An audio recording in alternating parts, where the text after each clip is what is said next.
Hi everyone, I am Richa and you are watching Parcham. आज के session में हम मंथली करंट अफेयर डिस्कस करेंगे for the month of May 2023। हर महीने हम 5 सेपरेट वीडियोस के अंदर पूरे मंथली करंट अफेयर को कवर करते हैं। फर्स्ट वीडियो के अंदर हम इंपॉर्टेंट डेज और थीम्स डिस्कस करते हैं, निमोनिक से याद करते चलते हैं। सेकंड वीडियो के अंदर हम books and authors, appointments, award, obituaries, ये वाला पूरा सेक्शन याद करते हैं हाथों हाथ। थर्ड वीडियो के अंदर हम स्टेट न्यूज़, साइंस टेक और डिफेंस न्यूज़ को डिस्कस करते हैं। और आज है 4th सेशन। लेकिन अगर पहले के सेशन नहीं देखें, डू नॉट वरी, ये सारे इंडिपेंडेंट सेशंस हैं। आप इन सब को चाहे तो बाद में देख सकते हैं। वीडियो के नीचे डिस्क्रिप्शन जो होता है उसमें सबका लिंक मिल जाएगा, पूरी प्लेलिस्ट का भी आपको लिंक मिल जाएगा। ठीक है, आज का वीडियो कंप्लीटली इंडिपेंडेंट है, आप इसको अभी भी पढ़ सकते हैं even if you have not studied the earlier things. तो आज हम डिस्कस करेंगे 4th पार्ट के अंदर national news, banking and finance से रिलेटेड न्यूज़। ओके, और ये हर एग्जामिनेशन के पर्सपेक्टिव से इंपॉर्टेंट है, B it your one day examination, state और सिविल एग्जामिनेशन। फिर एक 5th पार्ट आएगा जिसके अंदर हम इंटरनेशनल न्यूज़ डिस्कस करेंगे, स्पोर्ट्स और इंडिसेस रैंकिंग को डिस्कस करेंगे। इन सभी 5 पार्ट का एक सिंगल PDF होता है जो parchamclasses.in वेबसाइट पे अवेलेबल करवाया जाता है। इंग्लिश वाला अवेलेबल हो जाएगा आज या हो गया होगा if I am not wrong, और हिंदी वाला by 10th of every month आ जाएगा। ठीक है, लेकिन अगर आप PDF से ही पढ़ते हो और बार बार PDF नहीं लेने हैं तो आप इन 2 ऑप्शंस में से किसी पे मूव कर सकते हो। या तो आप PDF बैंक ले सकते हो जो आपको परचम ऐप पे मिल जाएगा। इसमें A to Z सारे PDF आ जाते हैं जो भी कुछ YouTube पे आप पढ़ते हो उनका। और सिर्फ CA की तैयारी करनी है तो आप सब्सक्रिप्शन की तरफ मूव कर सकते हो। ज़्यादा जानकारी के लिए ऐप विजिट कर लीजिए, नहीं तो parchamclasses06@gmail.com ये ईमेल एड्रेस है। कोई भी डाउट, क्वेरी, कंसर्न हो आप यहाँ पे लिख सकते हो, नहीं तो परचम ऐप पे भी चैट कर सकते हो, वीडियो के नीचे कमेंट सेक्शन में भी लिख सकते हो। Team will be supporting you, right. चलिए, सो अब हम मूव करते हैं हमारे आज के किक स्टार्ट क्वेश्चन की तरफ। ना, किक स्टार्ट क्वेश्चन आपको पढ़ाई मोड में लेकर के आ जाएगा। अगर आपको इसका आंसर आता है तो कमेंट सेक्शन में लिखिए, चेक कीजिए whether you are able to recall the answer और नॉट। और नहीं कर पा रहे हैं, रिकॉल नहीं पढ़ा कभी भी, डू नॉट वरी, आज के वीडियो में इसका आंसर आपको मिलने वाला है। So question is, defence minister Rajnath Singh inaugurated Indian air force heritage centre in which city. Indian air force heritage centre कौन से शहर के अंदर उद्घाटित किया गया, किसके द्वारा?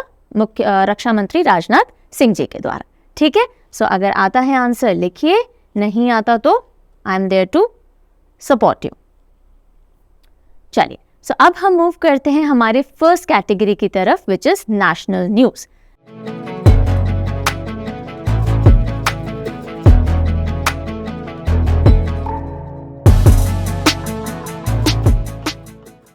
पहली खबर देखते हैं।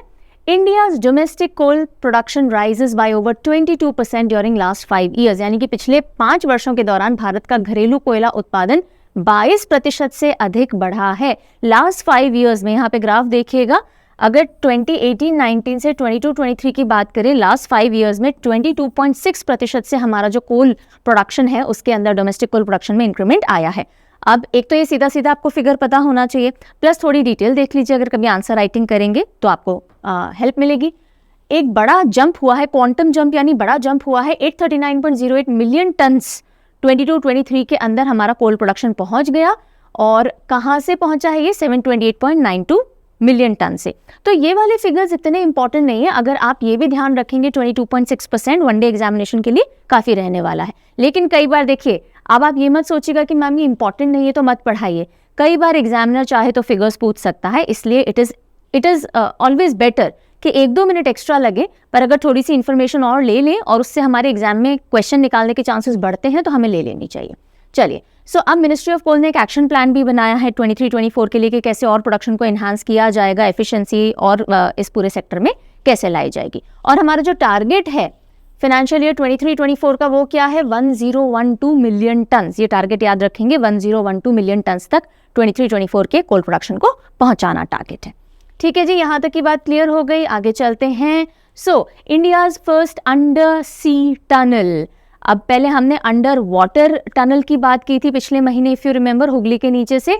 अब हम बात कर रहे हैं India's first under sea tunnel कहाँ है, ये सारा डिस्कशन देख लेते हैं। तो इंडियाज फर्स्ट अंडर वाटर सी टनल यानी भारत की पहली पानी के नीचे समुद्री सुरंग, और ये मुंबई कोस्टल रोड प्रोजेक्ट जो है MCRP जिसे कहते हैं, वो 12,721 करोड़ की लागत से एक बन रही है। और वो उसका काम है, वो लिंक करेगी मरीन ड्राइव्स इन मुंबई को बांद्रा वर्ली सी लिंक से। देखिए ये पूरा एक प्रोजेक्ट है जिसका नाम है Mumbai coastal road project, MCRP। सो मुंबई के जो कोस्टल एरियाज हैं वहां पे पूरा एक रोड प्रोजेक्ट बन रहा है जिसके एक हिस्से के अंदर ये under sea tunnel will be a part of this entire MCRP। Okay, so अब उसके बारे में देखते हैं कि ये जो पूरा MCRP है ये कनेक्ट करेगा मरीन ड्राइव्स को बांद्रा वर्ली सी लिंक से। लेकिन इसका जो ये हिस्सा है अंडर सी टनल जो कि नवंबर 2023 में शुरू किया जाएगा, वो कनेक्ट करेगा गिरगांव को प्रियदर्शनी पार्क से। सो यहाँ इस पॉइंट से और ये प्रियदर्शनी पार्क तक ये टनल जाना है। तो टोटल ये करीब 2 किलोमीटर लंबा टनल होने वाला है और ये 70 to 20 metres below the sea level construction हो रहा है। और इसका मेन ऑब्जेक्टिव क्या है, ये जो पूरा आपको MCRP दिख रहा है मुंबई कोस्टल रोड्स प्रोजेक्ट, इसका मेन ऑब्जेक्टिव है जो टाइम है एक जगह से दूसरी जगह पहुंचने का उसको बहुत सिग्निफिकेंटली कम कर दिया जाए। 45 मिनट्स का जो रूट है वो 10 मिनट्स में कवर किया जा सकेगा। ओके, सो आई होप मोटी मोटी बात समझ में आ गई। चलिए अगली न्यूज़ पे बढ़ते हैं। Tiger spotted eight Kalesar national park इन Haryana after 10 years। Kalesar national park में टाइगर देखा गया है 110 साल के बाद। तो सीधा सीधा क्वेश्चन एग्जामिनर चाहे पूछ सकता है कि कालेसर नेशनल पार्क कहाँ पर है, और आप सोचोगे कि यही नेशनल पार्क क्यों पूछा, हमें तो बहुत सारे पढ़े थे। वो इसलिए क्योंकि करंट अफेयर में मिल गया एग्जामिनर को। ठीक है, तो कालेसर नेशनल पार्क याद रखिएगा हरियाणा के अंदर है। कालेसर में काला रंग आ रहा है, हरियाणा में हरा रंग आ रहा है, तो दोनों कलर्स से रिलेटेड नेम है, तो एसोसिएशन बना सकते हो आप। 1913 में लास्ट टाइगर यहाँ पे देखा गया था। और उसके बाद देख लेते हैं कि कालेसर नेशनल पार्क हरियाणा में भी कौन से डिस्ट्रिक्ट में है, तो यमुनानगर डिस्ट्रिक्ट में पड़ता है। और अभी मैं आपको लोकेशन भी दिखाऊंगी कि ये 3 स्टेट्स से अपनी बाउंड्री शेयर करता है। सो हिमाचल प्रदेश आता है, उत्तराखंड आता है और यूपी आता है। इन तीनों स्टेट में इसकी बाउंड्री टच हो रही होती है। I will be showing you in the map. और इसका जो नाम है कालेसर नेशनल पार्क, ये कालेसर महादेव टेम्पल है, यानी शिव जी का एक मंदिर है, उनके नाम पे यहाँ पड़ा है। और इसको नेशनल पार्क घोषित किया गया था 2003 में, 8 दिसंबर 2003। अब देखिए यहाँ पे, if you can see here, this area is Kalesar वाला एरिया। तो यहाँ पे हिमाचल आ गया, उत्तराखंड, अब ये पुराना मैप है ना इसलिए उत्तरांचल दिखा रहा है, तो ये उत्तराखंड वाला एरिया आ गया। और यहाँ पे ये इतना उत्तराखंड आ गया, ये हिमाचल आ गया, और ये पूरा ये उत्तर प्रदेश वाला एरिया आ गया। दिख गया? सो हिमाचल, उत्तराखंड और उत्तर प्रदेश तीनों से बाउंड्री शेयर हो रही है। चलिए आगे बढ़ते हैं। अब क्योंकि हमने नेशनल पार्क की बात की और टाइगर देखा गया वापस, तो टाइगर सेंसस से जुड़ा हुआ क्वेश्चन भी एग्जाम में बनने के चांसेस होते हैं। सो टाइगर सेंसस पे हमने रिसेंटली बात की थी जब ये रिपोर्ट सामने आई थी। वापस देखते हैं, 5th साइकिल सामने आई इंडिया के टाइगर सेंसस की, और टाइगर सेंसस 2022 नाम से ये सामने आई है। और इसके हिसाब से 6.7% इंक्रीज हुआ है टाइगर पॉपुलेशन में इन द लास्ट 4 years। ठीक है, 2018 के अंदर लास्ट टाइगर सेंसस हुआ था, बिकॉज हर 4 years में ये सेंसस होता है। और 2018 से 2022 तक कितने प्रतिशत टाइगर पॉपुलेशन बढ़ी है? 6.7% बढ़ी है। अगर हम नंबर्स की बात करें तो 200 मोर टाइगर्स हैव कम अप। और अगर हम आज की तारीख में यानी इस सेंसस के फिगर्स के हिसाब से बात करें तो अब इंडिया में टोटल 3167 टाइगर्स हैं। नंबर याद रखेंगे, इंपॉर्टेंट है, 3167 टाइगर्स। ठीक है, और टाइगर की अगर हम IUCN कैटेगरी की बात करें, यानी international union for conservation of nature, जो कि अलग अलग ऑर्गेनिज्म को कैटेगरी देता है कि ये डेंजर्ड है, एंडेंजर्ड है, क्रिटिकली है, क्या है, तो टाइगर एंडेंजर्ड स्पीशीज में आता है। और Indian wild life protection act 1972 के तहत इसको शेड्यूल 1 में डाला गया है। ठीक है जी, आगे चलते हैं। India to join international climate action in civil aviation from 2027, यानी कि भारत 2027 से नागरिक उड्डयन में अंतर्राष्ट्रीय जलवायु कार्यवाही में शामिल होगा। इंटरनेशनल एविएशन को मैनेज करने वाली बॉडी है इंटरनेशनल सिविल एविएशन ऑर्गेनाइजेशन। ठीक है, तो इंडिया ICAO यानी इंटरनेशनल सिविल एविएशन ऑर्गेनाइजेशन का हिस्सा बनेगा 2027 तक एक काम की वजह से। और वो काम क्या है या वो मुहिम क्या है कि carbon offsetting and reduction scheme. Aviation में, पूरे एविएशन इंडस्ट्री जो है उसमें कार्बन फुटप्रिंट्स और एमिशन जो है उनको कम किया जा सके, और जो लॉन्ग टर्म एस्पिरेशनल गोल बनाए गए हैं उनको पूरा किया जा सके। इसके लिए इंडिया भी इसका हिस्सा बनने वाला है। समझ में आ गई न्यूज़? ठीक है, आईसीओ ने काफ़ी सारे एम्बिशियस टारगेट्स लिए हैं और उनको पूरा किया जाना है और उसके लिए इंडिया भी उसको ज्वाइन करेगा, जैसे कि 2% एनुअल फ्यूल एफिशिएंसी इंप्रूवमेंट होना चाहिए 2050 तक। जो भी फ्यूल यूज़ किया जा रहा है एविएशन में, उसमें 2% एनर्जी एफिशिएंसी आ जानी, फ्यूल एफिशिएंसी इंप्रूवमेंट आ जाना चाहिए। यानी कि अभी हम जितना भी फ्यूल यूज़ कर रहे हैं उसमें एफिशिएंसी 2% यानी कम यूज़ किया जाए, उसी यूटिलाइजेशन के एंगल से भी। देन कार्बन न्यूट्रल डेवलपमेंट हो, कार्बन फुटप्रिंट्स हम ज़्यादा नहीं डालें, क्योंकि जब भी फ्लाइट्स वगैरह उड़ती हैं तो काफ़ी पोल्यूशन भी होता है, कार्बन फुटप्रिंटिंग होती है, वो सब कम की जा सके, बायोफ्यूल्स की तरफ मूव किया जा सके। नेट ज़ीरो 2050 तक, नो कार्बन एमिशंस और फुटप्रिंट्स 2050 तक ये टारगेट लिया गया है। और ये कॉर्सिया और एलटैग, कॉर्सिया क्या है, ये जो अभी हमने देखा carbon offsetting and reduction scheme, और एलटैग क्या है, लॉन्ग टर्म एस्पिरेशनल गोल्स, इनके तहत ये सारे टारगेट्स लिए गए हैं और इंडिया भी आईसीओ का हिस्सा बनेगा और 2027 से ये सारी चीज़ों पे काम किया जाएगा along with India. Then ICO, क्योंकि हमने पढ़ा है, अब देखो मैं कई बार बताती हूँ कि एग्जाम में जो स्टैटिक क्वेश्चंस बनते हैं ना, वो काफ़ी सारे सीए से ही निकलते हैं। जैसे एग्जाम के अंदर आपको कोई न्यूज़ मिली तो उससे रिलेटेड स्टैटिक पूछ लिया जाएगा, हमने आईसीओ पढ़ा तो उससे रिलेटेड पूछा जा सकता है। तो इंटरनेशनल सिविल एविएशन ऑर्गेनाइजेशन एक स्पेशलाइज्ड एजेंसी है यूनाइटेड नेशन की, जिसका मेन काम होता है इंटरनेशनल जो भी एविएशन है उसके अंदर प्लानिंग, डेवलपमेंट, कोऑर्डिनेशन, मैनेजमेंट जो भी कुछ है वो इसके थ्रू होगा। रूल सेटिंग जो होती है वो सब यहाँ से होगी। ये एस्टैब्लिश हुआ था 1944 में, मॉन्ट्रियल कनाडा में हेडक्वार्टर्ड है। Alright, next news.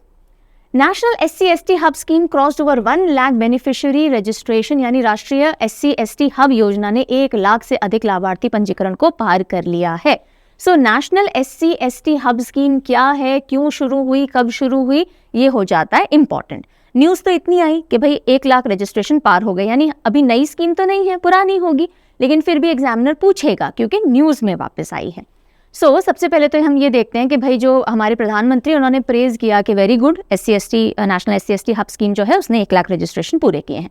अब ये स्कीम लॉन्च की गई थी अक्टूबर 2016 में, ठीक है। जो भी SC/ST से जुड़े हुए यूथ हैं उनको ट्रेनिंग और एम्प्लॉयमेंट अपॉर्चुनिटीज़ प्रोवाइड करने के लिए, ताकि वो एंटरप्रेन्योरशिप के अंदर जा सकें। तो ये पहली चीज़ तो MSME इंडस्ट्री के मिनिस्ट्री के अंडर में आती है, माइक्रो स्मॉल मीडियम एंटरप्राइज के अंडर में मिनिस्ट्री इंपॉर्टेंट होती है। एम्पावर और प्रमोट करना एंटरप्रेन्योर्स SC/ST कम्युनिटीज़ के लिए, ठीक है। और उसके लिए फिर जो भी लोन प्रोवाइड किए जाने, ट्रेनिंग प्रोवाइड की जानी, सपोर्ट सिस्टम प्रोवाइड किया जाना है, ग्रांट्स देनी है, वो सब दी जाएंगी।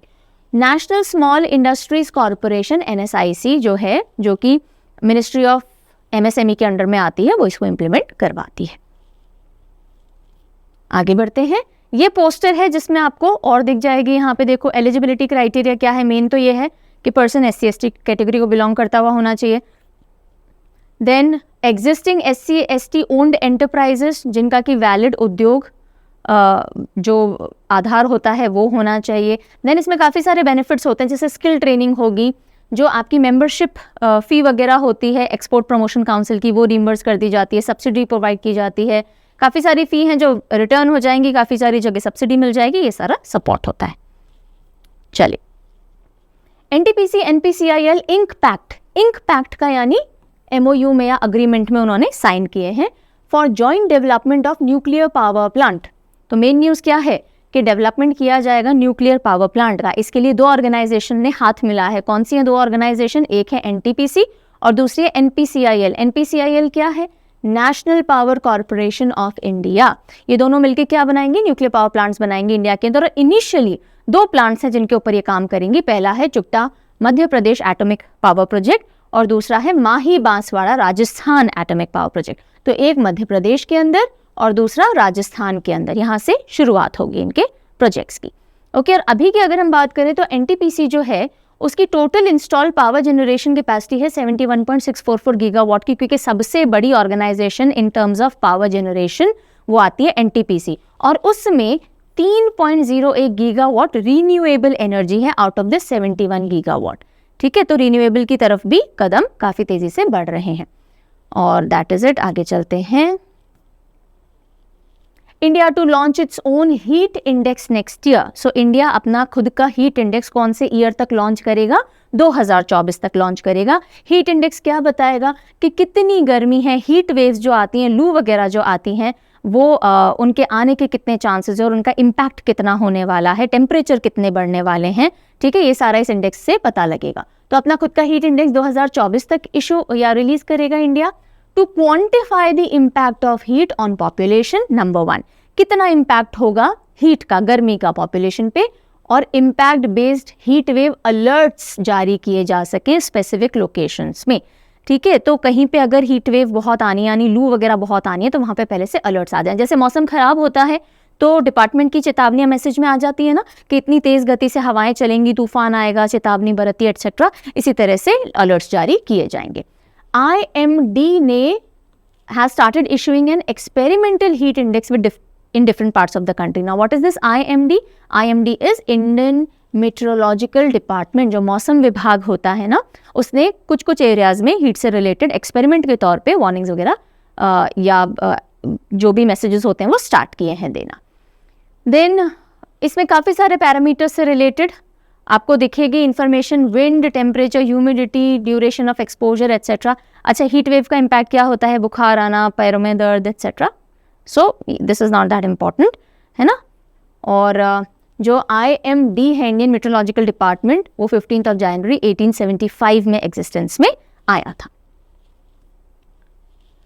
Smart cities mission extended. Smart cities का जो मिशन है वो वैसे कंप्लीट किया जाना था जून 2023 यानी जून 2023 तक, अब इसको एक्सटेंड कर दिया गया है टिल जून 2024, यानी 1 ईयर का एक्सटेंशन मिला है स्मार्ट सिटीज मिशन को। Now what is this mission all about, ये समझते हैं।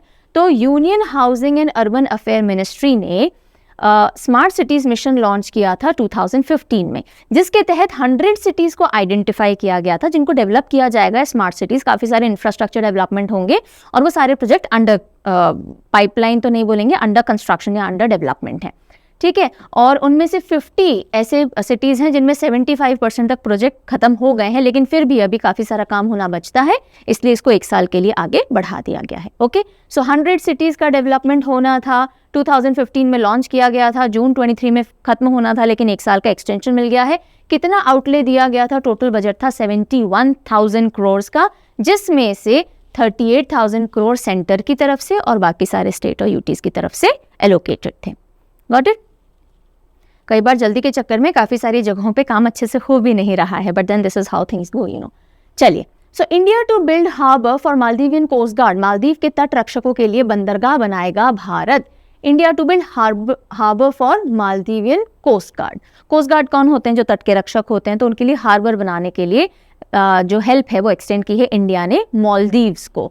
सो अभी हाल ही में डिफेंस मिनिस्टर राजनाथ सिंह गए थे मालदीव, और वहाँ की जो डिफेंस मिनिस्टर हैं मारिया दीदी, उन दोनों ने मिल करके फाउंडेशन स्टोन या नींव का पत्थर रखा। किस चीज़ के लिए, इस हार्बर के लिए, और इसका नाम है Ekta Harbour. Ekta Harbour. So Maldives National Defence Force Coast Guard Ekta Harbour, इस एकता हार्बर का नींव का पत्थर रखा गया है। कहाँ रखा गया, सीफावरू। सीफावरू अटोल, अटोल मैंने आपको आई थिंक बताए थे, नहीं तो अभी मैं और बता दूंगी। सो मालदीव में बहुत सारे आइलैंड्स और अटोल्स हैं। अटोल क्या होता है, जब बीच में लगून होता है और आसपास जो होता है वो रीफ्स जो होती हैं, कोरल्स जो होते हैं, वो एक रिंग बना लेते हैं और बीच में यहाँ पे लगून होता है, यानी कि खारा पानी या ब्रैकिश वाटर फंसा हुआ होता है। यूजुअली खारा होता है अटोल के अंदर, समुद्र का पानी, तो उसको अटोल कहा जाता है। और ज़्यादा डिटेल में समझना है क्योंकि जोग्राफिकल टर्म है, तो एक वीडियो है पूरा जोग्राफिकल टर्म्स के ऊपर वर्ल्ड जोग्राफी प्लेलिस्ट में, आप वहाँ जाकर के और डिटेल में समझ सकते हैं इफ़ यू वांट। अभी के लिए यहीं छोड़ सकते हैं हम। तो काफ़ी सारे आइलैंड्स और अटोल्स हैं मालदीव्स में, उन्हीं में से एक सीफावारू है। वहाँ पे ये एकता हार्बर डेवलप किया के लिए नींव का पत्थर रखा गया, and it is one of the biggest grant of aid project जो कि इंडिया ने मालदीव को दिया है। देन UTF प्रोजेक्ट के तहत ये हो रहा है। तो UTF प्रोजेक्ट क्या है, UTF इज उथुरू थीला फाल्हू अटोल। ना atoll, like I told you, it is kind of a lagoon, एक तरह का लगून होता है जिसमें बाहर कोरल की रिंग होती है और अंदर लगून वाटर होता है। So external affair minister Jaishankar ji की विजिट जब हुई थी फरवरी 2021 में, तब ये अनाउंस किया गया था, और इसके उसको लेकर के काफ़ी सारी पॉलिटिकल कंट्रोवर्सी हो गई थी और मालदीव के काफ़ी सारे लोगों ने स्पेशली ऑपोजिशन ने ये पूरा एक एजेंडा चला दिया था जो इंडिया को के अगेंस्ट था कि नहीं, इंडिया ये सब क्यों कर रहा है, इतने सारे सपोर्ट क्यों दे रहा है, ग्रांट्स क्यों दे रहा है, हेल्प क्यों दे रहा है मॉलडीव्स को, क्योंकि वो टेक ओवर करना चाहते हैं, अपना मिलिट्री दबदबा हमारे ऊपर बनाना चाहते हैं। लेकिन फिर ओवर द टाइम जो वहाँ के प्रेसिडेंट हैं इब्राहिम सोहेल, उन्होंने बैन कर दिए एंटी इंडिया प्रोटेस्ट आप नहीं करोगे, बिकॉज ऑब्वियसली खतरा है, आप इंडिया के अगेंस्ट करोगे और वो आपकी हेल्प कर रहा है, लेकिन फिर भी ऐसा होगा तो कहीं ना कहीं रिश्तों में खराबी आएगी। सो ये सारी चीज़ें बंद कर दी गई हैं, ठीक है। और भी बहुत सारे टाइम्स इंडिया ने गिफ्ट किया है कुछ ना कुछ मालदीव को, जैसे कि एक डॉनियर एयरक्राफ्ट दिया 2020 में, पेट्रोल शिप दिया 2019 में। पेट्रोल क्या होता है? गश्त लगाना। एंड देन 2022 में कोस्टल रेडार सिस्टम दिया था माले को। सो ये सारे इंडिया की तरफ से असिस्टेंस जाते रहते हैं। Government set food grain production target of 332 million tonne for 23-24। अब देखो अलग अलग चीज़ों के लिए टारगेट होता है, कोल प्रोडक्शन के लिए टारगेट है, फूड ग्रेन प्रोडक्शन के लिए टारगेट है। तो टारगेट्स थोड़े से दिमाग में सेट कर लीजिए कि फूड ग्रेन प्रोडक्शन, अनाज के प्रोडक्शन का टारगेट क्या रखा गया? 332 मिलियन टन 23-24 के लिए। अगर आप यहाँ देख सकते हैं 1920 में 297 का ये हमारा प्रोडक्शन था। 23-24 अभी हमने टारगेट लिया है 332 का, खत्म होगा तब पता चलेगा। 22-23 में 323.5 मिलियन टन का हमारा प्रोडक्शन पूरा रहा। तो इस तरह से जो भी पिक्चर्स टेबल्स होती हैं एक बार इन पर नजर डालेंगे हम। तो union agriculture minister Narendra Singh Tomar ने इनॉग्रेट किया national conference on agriculture for kharif campaign 2023-24 और इसी के अंदर उन्होंने ये टारगेट भी अनाउंस किया कि भाई इस बार हमारा जो टारगेट रहेगा वो 332 मिलियन टन का रहने वाला है। बस इतनी बात है, इसमें ज़्यादा कुछ और नहीं है। Then Sarbananda Sonowal received first Indian cargo ship at Sittwe port in Myanmar on May 9। यानी सर्बानंद सोनोवाल ने 9 मई को म्यांमार के सितवे पोर्ट पर, सितवे बंदरगाह पर पहला भारतीय मालवाहक जहाज प्राप्त किया। तो ये जो हमारा इंडियन कार्गो शिप है, इनॉग्रल शिप है, यानी पहली बार इस सितवे पोर्ट पे पहुंचा है। कहाँ से शुरू हुआ? कोलकाता के श्यामा प्रसाद मुखर्जी पोर्ट से, यानी कलकत्ता पोर्ट से शुरू हुआ, जो कि ओनली रिवराइन पोर्ट है इंडिया का, और पूरा ही बे ऑफ बंगाल क्रॉस करते हुए सितवे पोर्ट पे पहुंचा है, जो कि म्यांमार में है। सितवे पोर्ट इंडियन असिस्टेंस से ही बनाया गया है और ये सितवे पोर्ट एक कनेक्शन का काम करेगा म्यांमार और मिजोरम के बीच में। देखो आप मैप देख सकते हो, पूरा पीछे इंडिया चल रहा है, बांग्लादेश आ गया, ये वाला हिस्सा पूरा आ गया म्यांमार का, ये मिजोरम आ गया, ठीक है। तो ये सितवे पोर्ट से और मिजोरम तक का हमें कनेक्शन मिलेगा, मल्टी मोडल कनेक्टिविटी होगी, अभी हम समझेंगे, ठीक है। आगे चलते हैं। Cargo vessel name MV ITT lion V273, उसको फ्लैग ऑफ किया गया from Syama Prasad Mukherjee port Kolkata to Sittwe port in Myanmar, making it inaugural shipment operationalise the port. मतलब उस पोर्ट को अब ऑपरेशनलाइज कर दिया गया, इनॉग्रल शिप थी जो वहां पहुंची है। और सर्बानंद सोनोवाल जी वहां गए हैं इसको रिसीव करने के लिए। यहाँ से किसने फ्लैग ऑफ किया? कोलकाता से। तो कैबिनेट यहाँ से minister of state port shipment and waterway Shantanu Thakur हैं जिन्होंने इसको फ्लैग ऑफ किया, यानी हरी झंडी दिखाई कि भाई रवाना कीजिए यहाँ से कार्गो। ऑलराइट, आगे देखते हैं। अब देखो सितवे पोर्ट जो है वो इंडिया और म्यांमार के बीच एक फ्रेमवर्क के तहत डेवलप किया गया और उसका जो कंस्ट्रक्शन और ऑपरेशन है वो multi modal transit transport facility on Kaladan river, Kaladan नदी है। अगर आप देखेंगे, just give me a moment, let me try and show it to you. Alright, so if you can see, alright ये वाला होगा, सॉरी, या इफ यू कैन सी, थोड़ा सा न्यू है ये फीचर तो मुझे दिखाने में थोड़ा सा टाइम लगेगा, है ना, bear with me.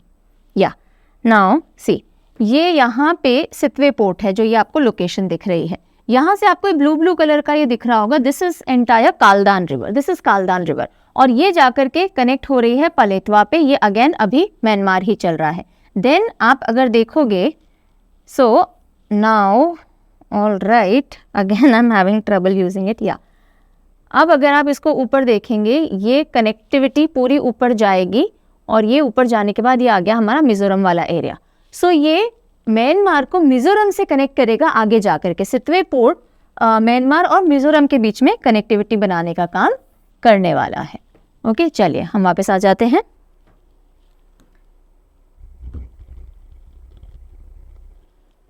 So Sittwe port कौन सी रिवर के ऊपर बनाया गया है? कालदान रिवर के थ्रू आगे कनेक्टिविटी प्रोवाइड करेगा। Kaladan river connect Sittwe port in Myanmar with Mizoram in India. So इस पोर्ट से अंदर आपको ये सितवे रिवर दिखेगी जो आगे जाकर के मिजोरम से कनेक्टिविटी प्रोवाइड करेगी।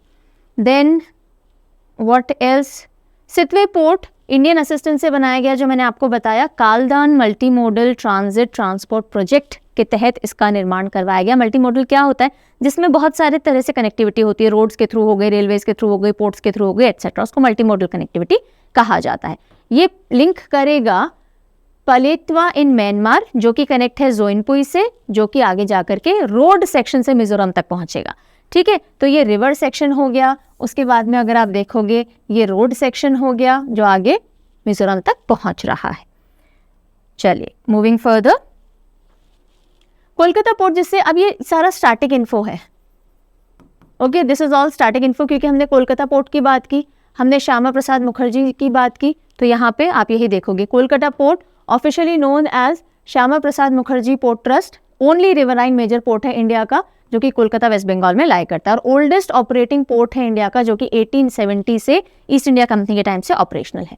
वहीं अगर हम बात करें श्यामा प्रसाद मुखर्जी जी की, जिनके नाम पे इसको रीनेम किया गया, तो वो एक इंडियन पॉलिटिशियन, बैरिस्टर और एकेडमिशियन थे और minister of industry and supply रह चुके थे प्राइम मिनिस्टर जवाहरलाल नेहरू जी की गवर्नमेंट के टाइम में। लेकिन फिर आपस में कुछ उनकी थॉट को क्लैशेस हुए, जिसकी वजह से उन्होंने अपना पद छोड़ा और भारतीय जनसंघ को इस्टेब्लिश किया, फाउंड किया, जो आगे जाकर के भारतीय जनता पार्टी की तरह 1951 में एग्जिस्टेंस में आई है। चलिए next news, nation wide animal husbandry dairy and fisheries AHDF KCC campaign, यानी राष्ट्रीय व्यापी पशुपालन डेयरी मत्स्य पालन KCC अभियान। KCC क्या है, किसान क्रेडिट कार्ड, कहीं लिखा होगा, ये रहा किसान क्रेडिट कार्ड। तो देखिए नेशन वाइड जो किसान क्रेडिट कार्ड है, अब वो एनिमल हस्बेंड्री, डेयरी और फिशरीज वाले किसानों पे भी अप्लाई होगा, जो कि फसल नहीं उगाते हैं लेकिन पशुपालन के अंदर है, मत्स्य पालन के अंदर है, एटसेट्रा, उनको भी किसान क्रेडिट कार्ड की फैसिलिटीज दी जाने वाली हैं। सो आज़ादी के अमृत महोत्सव के चलते जो सेलिब्रेशंस थे, उसमें union ministry for fishery animal husbandry dairying ने लॉन्च किया है nationwide animal husbandry dairy fisheries campaign, और ये 1 मई 2023 से 31 मार्च 2024 तक चलेगी, जिसके तहत किसान क्रेडिट कार्ड के जो बेनिफिट हैं वो सब इन लोगों पे भी अप्लाई किए जाएंगे।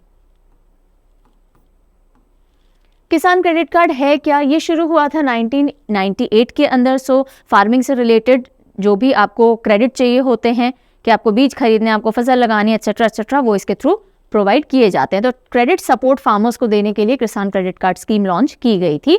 सो cultivation, purchase of agriculture input, ये सारी नीड्स के लिए था। फिर इसको बढ़ा करके इन्वेस्टमेंट रिक्वायरमेंट, जैसे भाई आज हमें कुछ लगाना है, कुछ बड़ा करना है, कुछ एक्सपैंड करना है, उसके लिए भी दिया जाने लगा। 2018-19 यानी 18-19 में फिशरीज और एनिमल हस्बेंड्री फार्मर्स के एरिया में भी इसको और एक्सटेंड कर दिया गया था। ऑल राइट, विवाद से विश्वास 1 relief to MSME scheme launched. ये मैंने आपसे जब हम स्टेट न्यूज़ पढ़ रहे थे तो जाते जाते जो साइनिंग ऑफ क्वेश्चन होता है उसमें मैंने पूछा था कि विवाद से विश्वास 1 रिलीफ टू MSME स्कीम कौन सी मिनिस्ट्री ने लॉन्च की है। This I had asked you, कौन सी मिनिस्ट्री है जिसने इसको लॉन्च किया, and the answer is, picture से दिख रहा होगा, मिनिस्ट्री ऑफ फाइनेंस है। So department of expenditure which comes under ministry of finance, उन्होंने लॉन्च किया है विवाद से विश्वास 1 रिलीफ टू MSME स्कीम। इसका मेन रीज़न था कि कोविड-19 के दौरान बहुत सारी MSMEs थी जो उन्होंने टारगेट गवर्नमेंट ने उनको दिए होंगे, या उन्होंने अगर कुछ प्रोजेक्ट ले रखा होगा वो पूरे नहीं कर पाए, तो उसके चलते उनका सिक्योरिटी डिपॉजिट चला गया या उनके ऊपर कोई ना कोई पेनल्टी, सैंक्शंस लग गए, तो वो सब माफ़ कर दिए जाएं। ये इस स्कीम का ऑब्जेक्टिव है। ठीक है, सो इसको 23-24 के यूनियन बजट में अनाउंस किया गया था ताकि रिफंड परफॉर्मेंस सिक्योरिटी जो है उसको रिफंड कर दिया जाए। जो बिड सिक्योरिटी है, डैमेज वगैरह जो हुए उनको फॉरफिट कर लिया गया था, या फिर जो डीबार कर दिया गया या डिफ़ॉल्ट में डाल दिया गया जिन MSMEs को परफॉर्मेंस के चलते, उन सबको वापस बैक कर दिया जाए। Then India's first air force heritage centre in Chandigarh, जो मैंने आपसे किक स्टार्ट क्वेश्चन पूछा कि भारत का पहला एयरफोर्स हेरिटेज सेंटर कहाँ बनने जा रहा है, ये बनने जा रहा है चंडीगढ़ के अंदर। सो इनॉग्रेट हो चुका है, बनने नहीं जा रहा, बन चुका है, इनॉग्रेट किया गया इसको। Defence minister Rajnath Singh inaugurated Indian air force heritage centre in Chandigarh, ध्यान रखेंगे। सो इसके अंदर मेन बात ये है कि भाई जो भी इंडियन एयरफोर्स से रिलेटेड अलग अलग वॉर से जुड़ी हुई जो भी चीज़ें हैं वो डिस्प्ले में डाली जाएंगी, यूथ को मोटिवेट किया जाएगा ताकि वो इंडियन एयरफोर्स को और ज़्यादा ज्वाइन करें, उसको एज अ करियर ऑप्शन की तरह देखें। और यहाँ पे डिस्प्ले में पहला इंडियन एयरफोर्स का Indian made patent aircraft air force Kanpur 1 vintage prototype aircraft भी डिस्प्ले में लगाया गया है, जो कि किसने बनाया था, late vice air marshal Harjinder Singh ji ने 1958 के अंदर बनाया था, वो भी डिस्प्लेड है। Kiren Rijiju launch the trailer of first tagine language film. अब देखिए, अगर आपने पीडीएफ लिए होंगे तो वहां पे किरेन रिजिजू के आगे आपको लॉ मिनिस्टर दिख रहा होगा, और यहाँ अब हमने उसको चेंज कर दिया है बिकॉज जब ये पूरा सीए चल रहा था बीच में उनका पोर्टफोलियो चेंज हुआ। तो अगर आपको पीडीएफ में लॉ मिनिस्टर दिखता है तो आप उसको करेक्शन का ध्यान रखिएगा, बिकॉज मैं यहाँ आपको बता रही हूँ। Now he is no more the minister of law and justice, ये अब मिनिस्टर ऑफ अर्थ साइंसेस बन गए हैं। सो किरेन रिजिजू ने लॉन्च किया है ट्रेलर भारत की पहली टैगिन लैंग्वेज फिल्म का। टैगिन लैंग्वेज कहाँ बोली जाती है, अरुणाचल प्रदेश में बोली जाती है, और पूरी तरह से टैगिन लैंग्वेज में बनी हुई एक पिक्चर है जिसका टाइटल है लव इन 90s। उसका ट्रेलर लॉन्च किया है किरेन रिजिजू ने, और इस फिल्म को डायरेक्ट किया है तापन नातम ने। अब देखो, ये न्यूज़ इतनी इंपॉर्टेंट नहीं है जितनी टैगिन भाषा इंपॉर्टेंट हो जाएगी, टैगिन कम्युनिटी इंपॉर्टेंट हो जाएगी, तो वो सब हम देखते हैं। टैगिन कम्युनिटी के बारे में देखते हैं। इसको घासी मेरी ट्राइब भी कहा जाता है, और ये एक बड़े समुदाय का हिस्सा है जिसको तानी ट्राइब कहा जाता है, ठीक है। और ये आबू तानी के डिसेंडेंट माने जाते हैं। मुख्य तौर से अरुणाचल प्रदेश के अंदर ये कम्युनिटी बसती है। और सबसे इंपॉर्टेंट फेस्टिवल इन टैगिन्स का होता है सीदोनी, जिसको न्यू ईयर की तरह सेलिब्रेट किया जाता है। सी अर्थ के लिए है, दोनी सन के लिए है, तो अर्थ और सन को एक तरह से थैंक किया जाता है और नए साल के तौर पे इस फेस्टिवल को मनाया जाता है। Got it? Let us move ahead. Alright, so Pradhan Mantri Suraksha बीमा योजना, प्रधानमंत्री जीवन ज्योति बीमा योजना और अटल पेंशन योजना SPMSBY, जिसका फुल फॉर्म है ये प्रधानमंत्री सुरक्षा बीमा योजना, JJBY प्रधानमंत्री जीवन ज्योति बीमा योजना, APY अटल पेंशन योजना। इन सबको 8 साल पूरे हो गए हैं। ओके, तो अब 8 साल पूरे हो गए तो ये योजना वापस से पूछी जा सकती है। 9 मई को इनको 8 साल पूरे हो चुके हैं। इनको 2015 के अंदर लॉन्च किया गया था। लाइफ इंश्योरेंस, एक्सीडेंटल कवरेज और रिटायरमेंट बेनिफिट या पेंशन के तौर पे ये तीनों सोशल सिक्योरिटी स्कीम्स बन करके सामने आई थी। सो ये जो PMJJBY आप देख रहे हो, ये लाइफ इंश्योरेंस स्कीम है 1 साल की, और ईयर टू ईयर इसको रिन्यू करवाया जा सकता है। PMSBY जो आप देख रहे हो वो एक्सीडेंटल इंश्योरेंस स्कीम है। और अटल पेंशन योजना नाम से ही समझ में आ रहा है, पेंशन योजना है ऐसे लोगों को जो कि गरीब तबके में आते हैं और कुछ कंट्रीब्यूशन करके और बाद में उनको पेंशन मिलती रहेगी, उससे रिलेटेड ही सोशल सिक्योरिटी स्कीम है। अब एक हर एक का पोस्टर है यहाँ पे जिसमें आपको सबकी डिटेल मिल जाएगी। प्रधानमंत्री सुरक्षा बीमा योजना, करीब 33 crore people are already enrolled. Accidental insurance scheme है, 18 से 70 साल के व्यक्ति इसमें एनरोल करवा सकते हैं और 2 लाख तक का इंश्योरेंस कवरेज इसके अंदर दिया जा रहा है। देन प्रधानमंत्री जीवन बीमा योजना, लाइफ इंश्योरेंस है, वो एक्सीडेंटल इंश्योरेंस था, ये लाइफ इंश्योरेंस है, और किसी भी रीजन से अगर डेथ होती है तो अगेन 2 लाख तक का कवरेज इसके अंदर है, और कंट्रीब्यूशन है 436 पर एनम। पूरे साल के लिए इतने ही रुपए देने हैं और कवरेज लिया जा सकता है। एंड काफ़ी सारे लोग इसमें भी एनरोल हो चुके हैं। Then moving ahead, so this is Atal pension योजना। सो इसमें जो रिटर्न ऑन इन्वेस्टमेंट आएगा वो अच्छा है, 8.69% से चल रहा है 18 से 40 साल के लोग। लेकिन इसमें एक मैंडेटरी चीज़ है कि आपका खाता ज़रूर होना चाहिए तो ही, और इसमें जो पेंशन मिलेगी वो 1,000 रुपये से लेके 5,000 रुपये प्रति मंथ मिलेगी डिपेंडिंग ऑन द एज, और ऑफ कोर्स आप कितना कंट्रीब्यूशन इस पर्टिकुलर स्कीम के लिए कर रहे हो, यानी हर महीने या हर साल आप कितना जमा करवा रहे हो, और आपके मरणोपरांत आपके डिपेंडेंट को भी वो राशि मिलेगी। Ban diesel for vehicles in city with 10 lakh population, panel ने कहा है या रेकमेंड किया है, अभी ये लागू नहीं हुआ है, बी वेरी क्लियर। एक पैनल ने कहा है, जो पैनल बनाया गया अभी मैं बताऊंगी, 10 लाख आबादी वाले शहरों में डीजल से चलने वाले 4 पहिया वाहनों पर प्रतिबंध लगा देना चाहिए। एक रिपोर्ट आई है पैनल की जिन्होंने स्टडी किया पूरा सिनेरियो और अपनी रिपोर्ट पेश की है। कौन सा वो पैनल है? एनर्जी ट्रांजिशन एडवाइजरी कमेटी, जो कि इंडियन पेट्रोलियम मिनिस्ट्री के अंडर में बनाई गई, और उन्होंने स्टडी करके अपनी रिपोर्ट पेश की है। तो उन्होंने रेकमेंड किया है कि ऐसा होना चाहिए।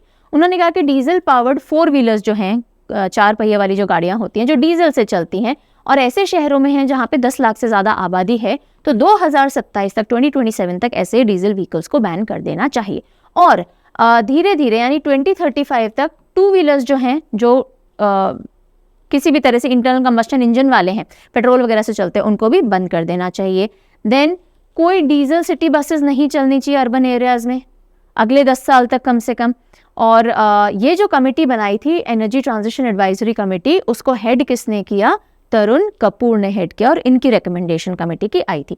उसके अलावा भाई अगर हमें हमारे एमिशंस कट डाउन करने हैं, ज़ीरो पे लाने हैं 2070 तक, तो ये सारी चीज़ें हमें करनी ही पड़ेंगी, ऐसा इस रिपोर्ट ने कहा है। और इंडिया की अगर हम बात करें तो हम 4th नंबर पे हैं सबसे ज़्यादा जो कार्बन एमिशंस करते हैं after China, US and European union. उसके बाद में हम आते हैं।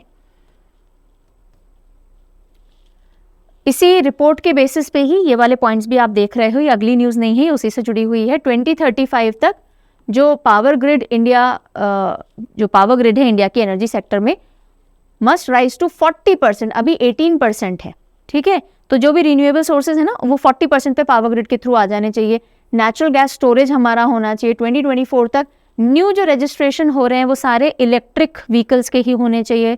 और 15 साल तक जो रेलवेज हैं वो 50% जो नेशनल फ्रेट है, यानी जो आने जाने में, मालगाड़ी में, इंसानों को लाने जाने में काम में आ रहा है, तो जो ये रेलवेज हैं उसका रोल बढ़ करके 50% हो जाना चाहिए, अभी 23% का है। ब्लेंड एलपीजी को यूज़ में लाया जाना चाहिए, जैसे कि कंप्रेस बायोगैस हो गया, हाइड्रोजन फ्यूल हो गए, तो ब्लेंड जो मिक्सिंग हो रखी है उसको यूज़ में लिया जाना चाहिए। और diesel city buses urban area से हटा देने चाहिए। सारे रिकमेंडेशन उस पर्टिकुलर कमेटी के रहे। All India Radio known as Akashvani. So अब ये कहा गया है, सेंटर ने ऑर्डर किया है कि ऑल इंडिया रेडियो को आकाशवाणी ही कहा जाए, ऑल इंडिया रेडियो न कहा जाए। देखते हैं। Centre ordered that public broadcaster, जिसको पहले ऑल इंडिया रेडियो या AIR कहते थे, अब उसको एक्सक्लूसिवली रेफर करना है आकाशवाणी से सभी ब्रॉडकास्ट और प्रोग्राम के अंदर। और ये प्रसार भारती के अंडर में आता है, रेडियो वर्टिकल जो है, और दूरदर्शन और रेडियो AIR दोनों प्रसार भारती के अंडर में आते थे। इसका मोटो है बहुजन हिताय बहुजन सुखाय, सभी का हित हो, सभी को सुख मिले। One of the largest broadcasting organisation है पूरे वर्ल्ड में, जो इतनी सारी भाषाओं में इतना सारे कवरेज के साथ में ब्रॉडकास्ट कर रहा होता है। करीब 470 ब्रॉडकास्टिंग सेंटर्स हैं पूरे कंट्री में, और 92% कंट्री का एरिया कवर्ड है जो प्रसार भारती है उसके आकाशवाणी जो है उसके ब्रॉडकास्ट के अंडर में। और 99.19% टोटल पॉपुलेशन एक्सेस कर सकती है ऑल इंडिया रेडियो को। और 23 लैंग्वेजेस में 179 डायलेक्ट्स के अंदर ये पूरा प्रसारण किया जाता है। That is why it is known as one of the largest in the world. Next, river city alliance global seminar. River cities alliance का ग्लोबल सेमिनार हुआ। अभी रिवर सिटीज अलायंस क्या है? तो national mission for clean Ganga, Ganga को clean करने के लिए national mission for clean Ganga है, उसने एसोसिएशन किया national institute of urban affairs के साथ में, और river cities alliance global seminar किया, जिसका फुल आगे नेम है partnership for building international river sensitive cities, और ये हुआ नई दिल्ली के अंदर। तो बेसिकली अर्बन एरियाज में जो भी नदियां हैं उनको बेटर मैनेज कैसे करें, उनका रखरखाव कैसे करें, इसके ऊपर पूरा विचार विमर्श और चर्चा हुई। तो रिवर सिटीज अलायंस है ना, रिवर और सिटीज का आपस में अलायंस और कैसे साथ में मैनेज किया जा सके, अर्बन डेवलपमेंट जो हो रहा है उन रिवर्स के इर्द गिर्द ध्यान में रखते हुए किया जाए, ये सब इसका मेन पॉइंट रहा। To discuss and learn good practices for managing urban rivers. RCA global seminar जो था, इसको किसने प्रिजाइड किया? G अशोक कुमार ने, जो कि डायरेक्टर जनरल हैं किसके? National mission for clean Ganga के। ठीक है, चलें आगे, और भी इसमें अभी पॉइंट्स हैं। रिवर सिटी अलायंस, अब हमने बात की रिवर सिटी अलायंस ने पूरा समिट करवाया है, तो रिवर सिटी अलायंस क्या है? ये 2021 के अंदर लॉन्च किया गया। जॉइंट इनिशिएटिव है काफ़ी सारे डिपार्टमेंट का, जैसे department of water resources, river development and Ganga rejuvenation, ministry of जल शक्ति के अंडर में आता है, ministry of housing and urban affairs. क्यों? क्योंकि अर्बन डेवलपमेंट की भी बात हो रही है, रिवर की भी बात हो रही है, तो ये सारी दोनों मिनिस्ट्रीज उसमें इन्वॉल्व हैं। एम रहा रिवर्स को, अर्बन रिवर्स को मैनेज करना। और शुरुआत में इसमें 30 मेंबर सिटीज़ थे, लेकिन आज की बात करें तो 109 रिवर सिटीज़ इस पूरे अलायंस का हिस्सा हैं। In fact Denmark, international city Denmark भी इसका हिस्सा है, राइट। एंड शुरुआत इसकी की गई थी गंगा बेसिन से जुड़ी हुई सारी नदियां और उनसे रिलेटेड शहरों की बातचीत से, अब लेकिन नॉन गंगा बेसिन्स के ऊपर भी ये सारा मैनेजमेंट अप्लाई किया जा रहा है। Project smart to station area develop for station area development. Project smart, project का क्या नाम है? स्मार्ट। तो स्मार्ट प्रोजेक्ट लाया जा रहा है स्टेशन एरिया डेवलपमेंट के लिए। कौन सा स्टेशन एरिया और कौन सा, ये स्मार्ट प्रोजेक्ट क्या है, क्या करेगा, तो वो समझते हैं। Ministry of housing and urban affairs number 1 and ministry of railways, इन्होंने ज्वाइंटली साइन किया है एक MOU, okay, memorandum of understanding. किसके साथ में? जापान की इंटरनेशनल कॉर्पोरेशन एजेंसी JICA के साथ में, ओके। तो ministry of housing and urban affairs, ministry of railways MOU sign किया JICA के साथ में। क्यों? ताकि जो हमारे स्टेशन एरियाज को डेवलप कर सके, कहाँ? Mumbai Ahmedabad high speed rail के अराउंड। जापान टेक्नोलॉजी से Mumbai Allahabad high speed rails का डेवलपमेंट होना है, ओके, और हो रहा है। तो उसमें कुछ एक एरियाज आइडेंटिफाई किए गए, कुछ एक स्टेशंस आइडेंटिफाई किए गए जिनके आसपास का एरिया डेवलप कराया जाएगा ताकि बेटर कनेक्टिविटी हो सके इन स्टेशन से और लोगों के लिए सुचारू रूप से वर्क कर सके। तो उसके तहत प्रोजेक्ट स्मार्ट लाया गया है, समझ गए। तो प्रोजेक्ट स्मार्ट क्या करेगा? इन स्टेशंस के आसपास वाला जो पूरा एरिया है उसको डेवलप करेगा। Got it? तो अब और समझिएगा। MOU was signed for 4 high speed rail stations. काफ़ी सारे स्टेशंस बन रहे हैं, I think if I am not mistaken 12 stations हैं, लेकिन उनमें से 4 हाई स्पीड रेल स्टेशंस हैं जिनको आइडेंटिफाई किया गया। साबरमती एंड सूरत इन गुजरात, विरार और थाने इन महाराष्ट्र, इनके आसपास के एरिया को डेवलप किया जाएगा और इसीलिए ministry of housing and urban affairs भी इसका हिस्सा है। सूरत, विरार और थाने ग्रीन फील्ड हैं, यानी कि बिल्कुल बेस स्क्रैच से शुरू किए गए स्टेशंस हैं, जबकि साबरमती ब्राउन फील्ड डेवलपमेंट के तहत आता है, यानी पहले ही था और उसको इम्प्रोवाइज किया जा रहा है। ग्रीन फील्ड, ब्राउन फील्ड क्या होता है? यही होते हैं। ग्रीन फील्ड जिसको कि बिल्कुल बेसिक से शुरू किया जाता है, ब्राउन फील्ड जो कि एग्जिस्टिंग कुछ बना हुआ था उसको और बेटर किया जा रहा है। बाकी ये सारी चीज़ें आप देख ही रहे हो। आगे देखते हैं project smart. Developing area around Mumbai Ahmedabad high speed railway station MAHSR, ताकि एक्सेसिबिलिटी कनेक्टिविटी यहाँ की इम्प्रूव हो सके। ठीक है जी, चलिए। अब क्योंकि हमने Mumbai Ahmedabad high speed rail की बात की है, कॉरिडोर की बात की है, MAHSR, तो इस पे भी हम थोड़ी बात कर लेते हैं। National high speed rail corporation limited, उसने एक MOU साइन किया जापान रेलवे टेक्निकल सर्विसेज के साथ में। क्यों? हाई स्पीड रेल्स, जैसे हम बुलेट ट्रेन भी कहते हैं, वो इंडिया में चलाई जा सके। तो किस देश की टेक्नोलॉजिकल सपोर्ट के साथ हम बुलेट ट्रेन्स ला रहे हैं इंडिया में? जापान की टेक्नोलॉजी के साथ में। So Mumbai Ahmedabad high speed rail corridor जो है उसकी टोटल लेंथ करीब 348 किलोमीटर है, गुजरात और महाराष्ट्र के बीच में। ये 348 किलोमीटर लाई कर रहा है गुजरात में, 156 किलोमीटर महाराष्ट्र में। कुल मिला के आप देखो करीब 500-550 किलोमीटर का ये पूरा एक लेंथ कवर करने वाला है। इसके बीच में 12 स्टेशन आएंगे जिनमें से 8 जो हैं वो अहमदाबाद में और 4 मुंबई में पड़ते हैं। अब आप इनको यहाँ देख सकते हो। सो साबरमती, अहमदाबाद, आनंद, वडोदरा, भरूच, सूरत, बिल्मोड़ा, वापी और बोईसर, और फिर विरार, थाने और बांद्रा कुर्ला कॉम्प्लेक्स मुंबई। तो ये सब महाराष्ट्र हो गए, ये सब गुजरात हो गए, और ये बुलेट ट्रेन पूरा इसको कवर करेगी under Mumbai Ahmedabad high speed rail project, जो कि जापान के साथ में हम कर रहे हैं। यूनियन हेल्थ मिनिस्ट्री लॉन्च्ड सक्षम, a learning management information system. तो यूनियन हेल्थ मिनिस्ट्री ने लॉन्च किया है सक्षम। सक्षम का क्या काम है? पहले फुल फॉर्म देख लीजिए, stimulating advance knowledge for sustainable health management.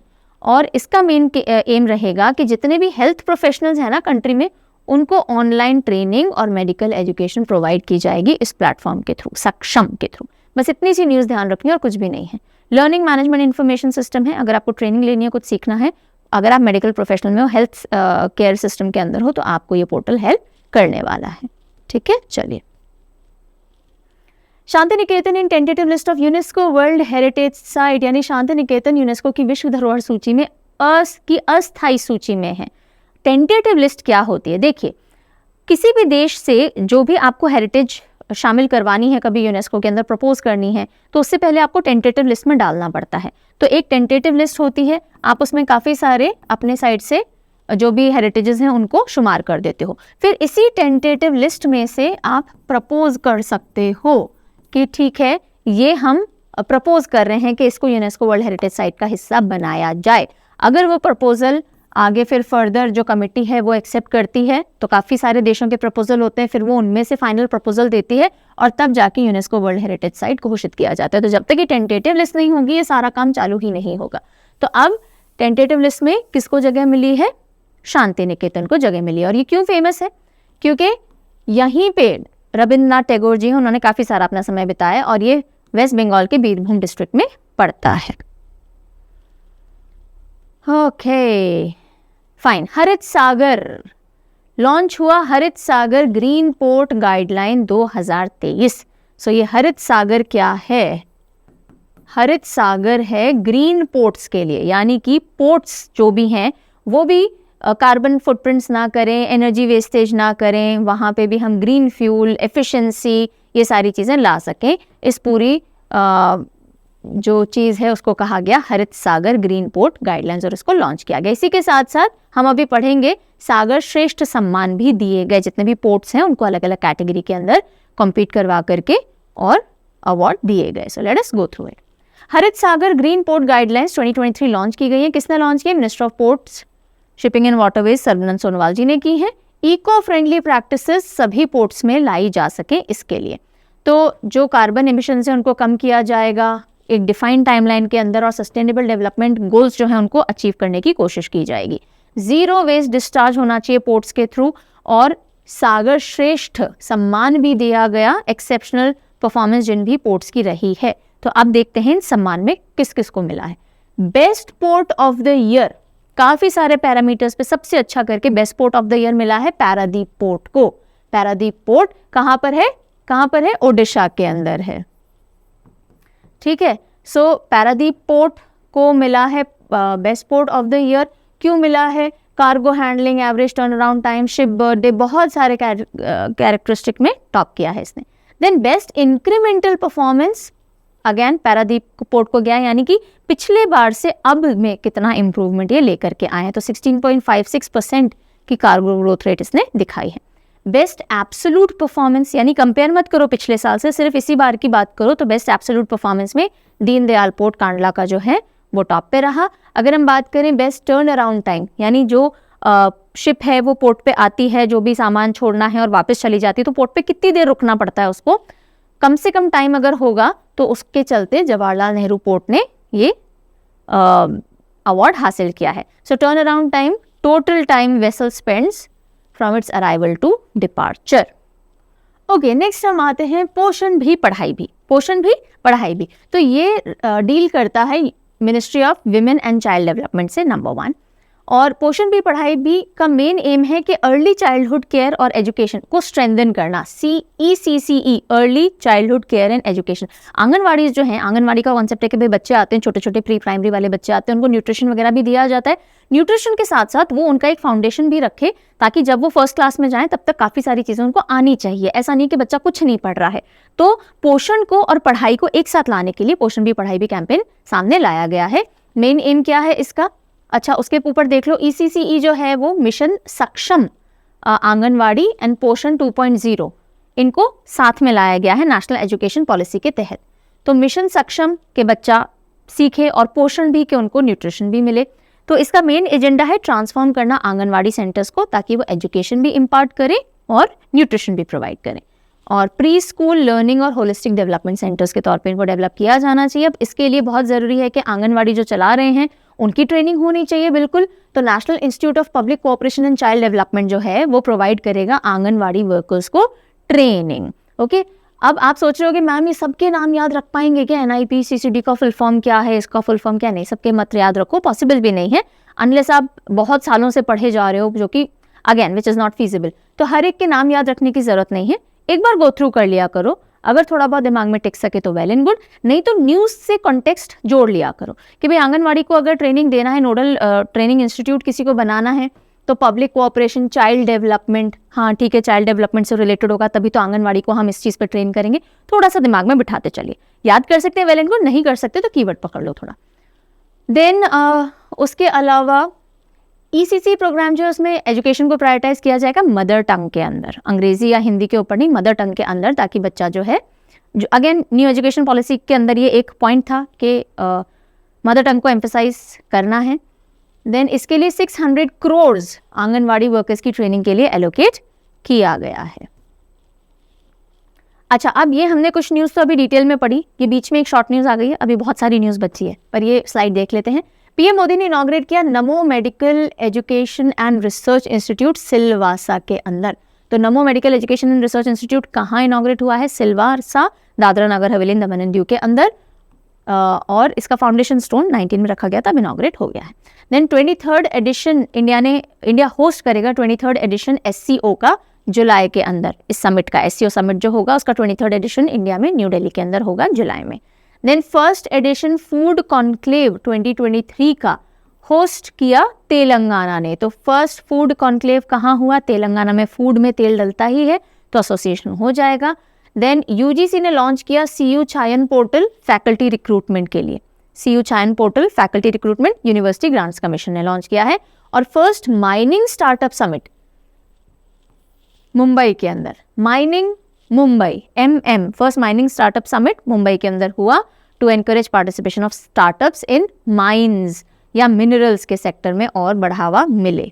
Then model prisons act 2023, very important news. Model prisons act 2023, हाल ही में मिनिस्ट्री ऑफ हाउसिंग अफेयर्स ने अनाउंस किया कि मॉडल प्रिजन एक्ट के ऊपर काम चल रहा था और वो फाइनलाइज हो गया। अभी उसको लागू नहीं किया गया, लेकिन वो डॉक्यूमेंट या ये एक्ट का काम फाइनल हो चुका है। तो क्या है मॉडल प्रिजन एक्ट, उसके बारे में देखते हैं क्यों लाया गया है।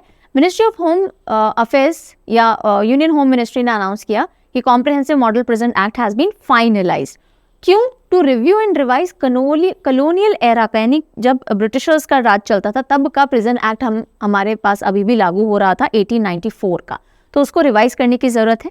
और उसके लिए bureau of police research and development को लगाया गया कि आप देखिए क्या क्या करेक्शन इसमें होना चाहिए, क्योंकि आइडियोलॉजी को सही करने की भी ज़रूरत है। उस समय किसी ने भी करेक्टिव मेजर्स के ऊपर ध्यान नहीं दिया था जब वो लॉ बना था।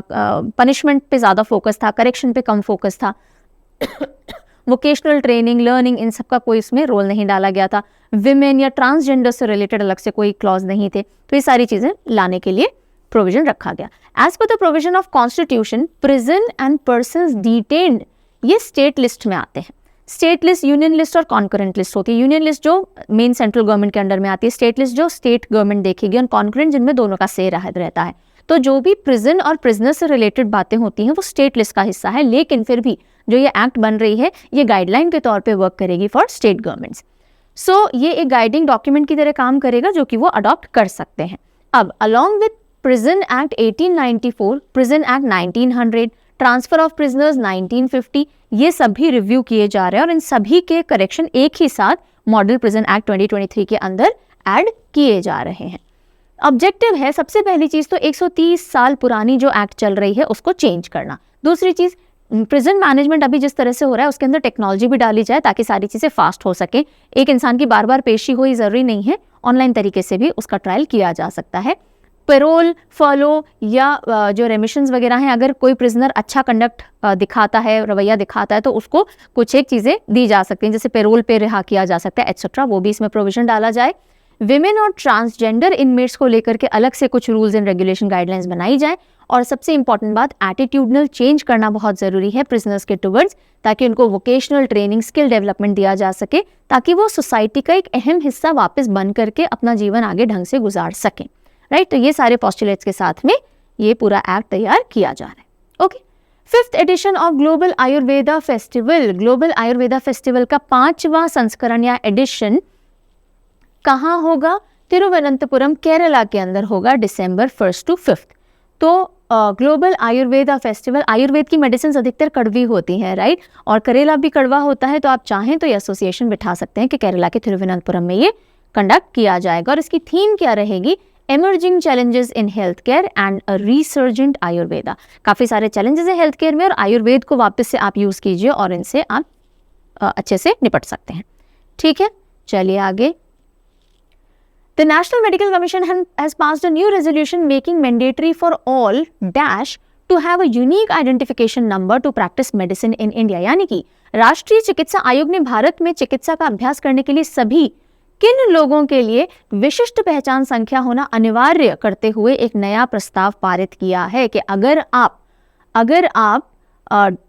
डॉक्टर हैं, अगर आप डॉक्टर हैं तो आपके पास एक UID नंबर होना चाहिए, तभी आप मेडिसिन प्रैक्टिस कर सकते हैं इंडिया में, वरना आप नहीं कर पाएंगे। ये कहा है नेशनल मेडिकल कमीशन ने और इस तरह का एक रूल लागू कर दिया गया है।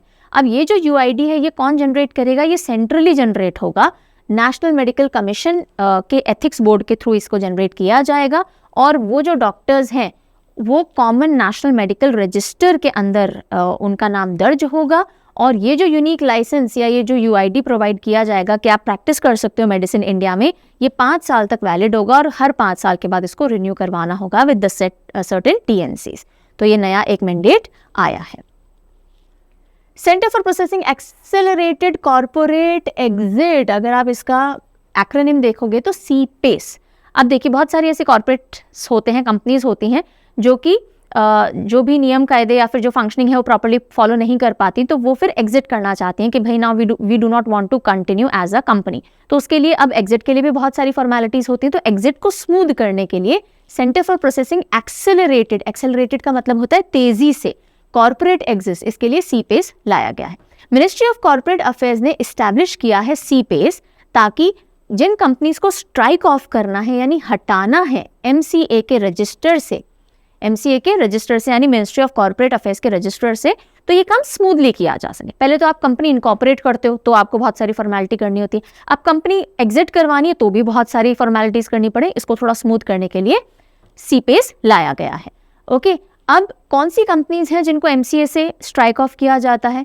जो डिफंक्ट होती है यानी फंक्शनल नहीं है, ऑपरेशनल नहीं है या फिर डिसॉल्व हो गई हैं, ऑफिशियल डेटाबेस उनका हटाने के लिए अब ये सब किया जाएगा। इससे क्या होगा? Ease of doing business facilitate होगा क्योंकि एक ईजी स्मूथ एग्जिट हो रहा है। अब यहाँ पे बात आती है कि किस केस में कंपनी को हटाया जाता है, तो वो अब देख लेते हैं हम।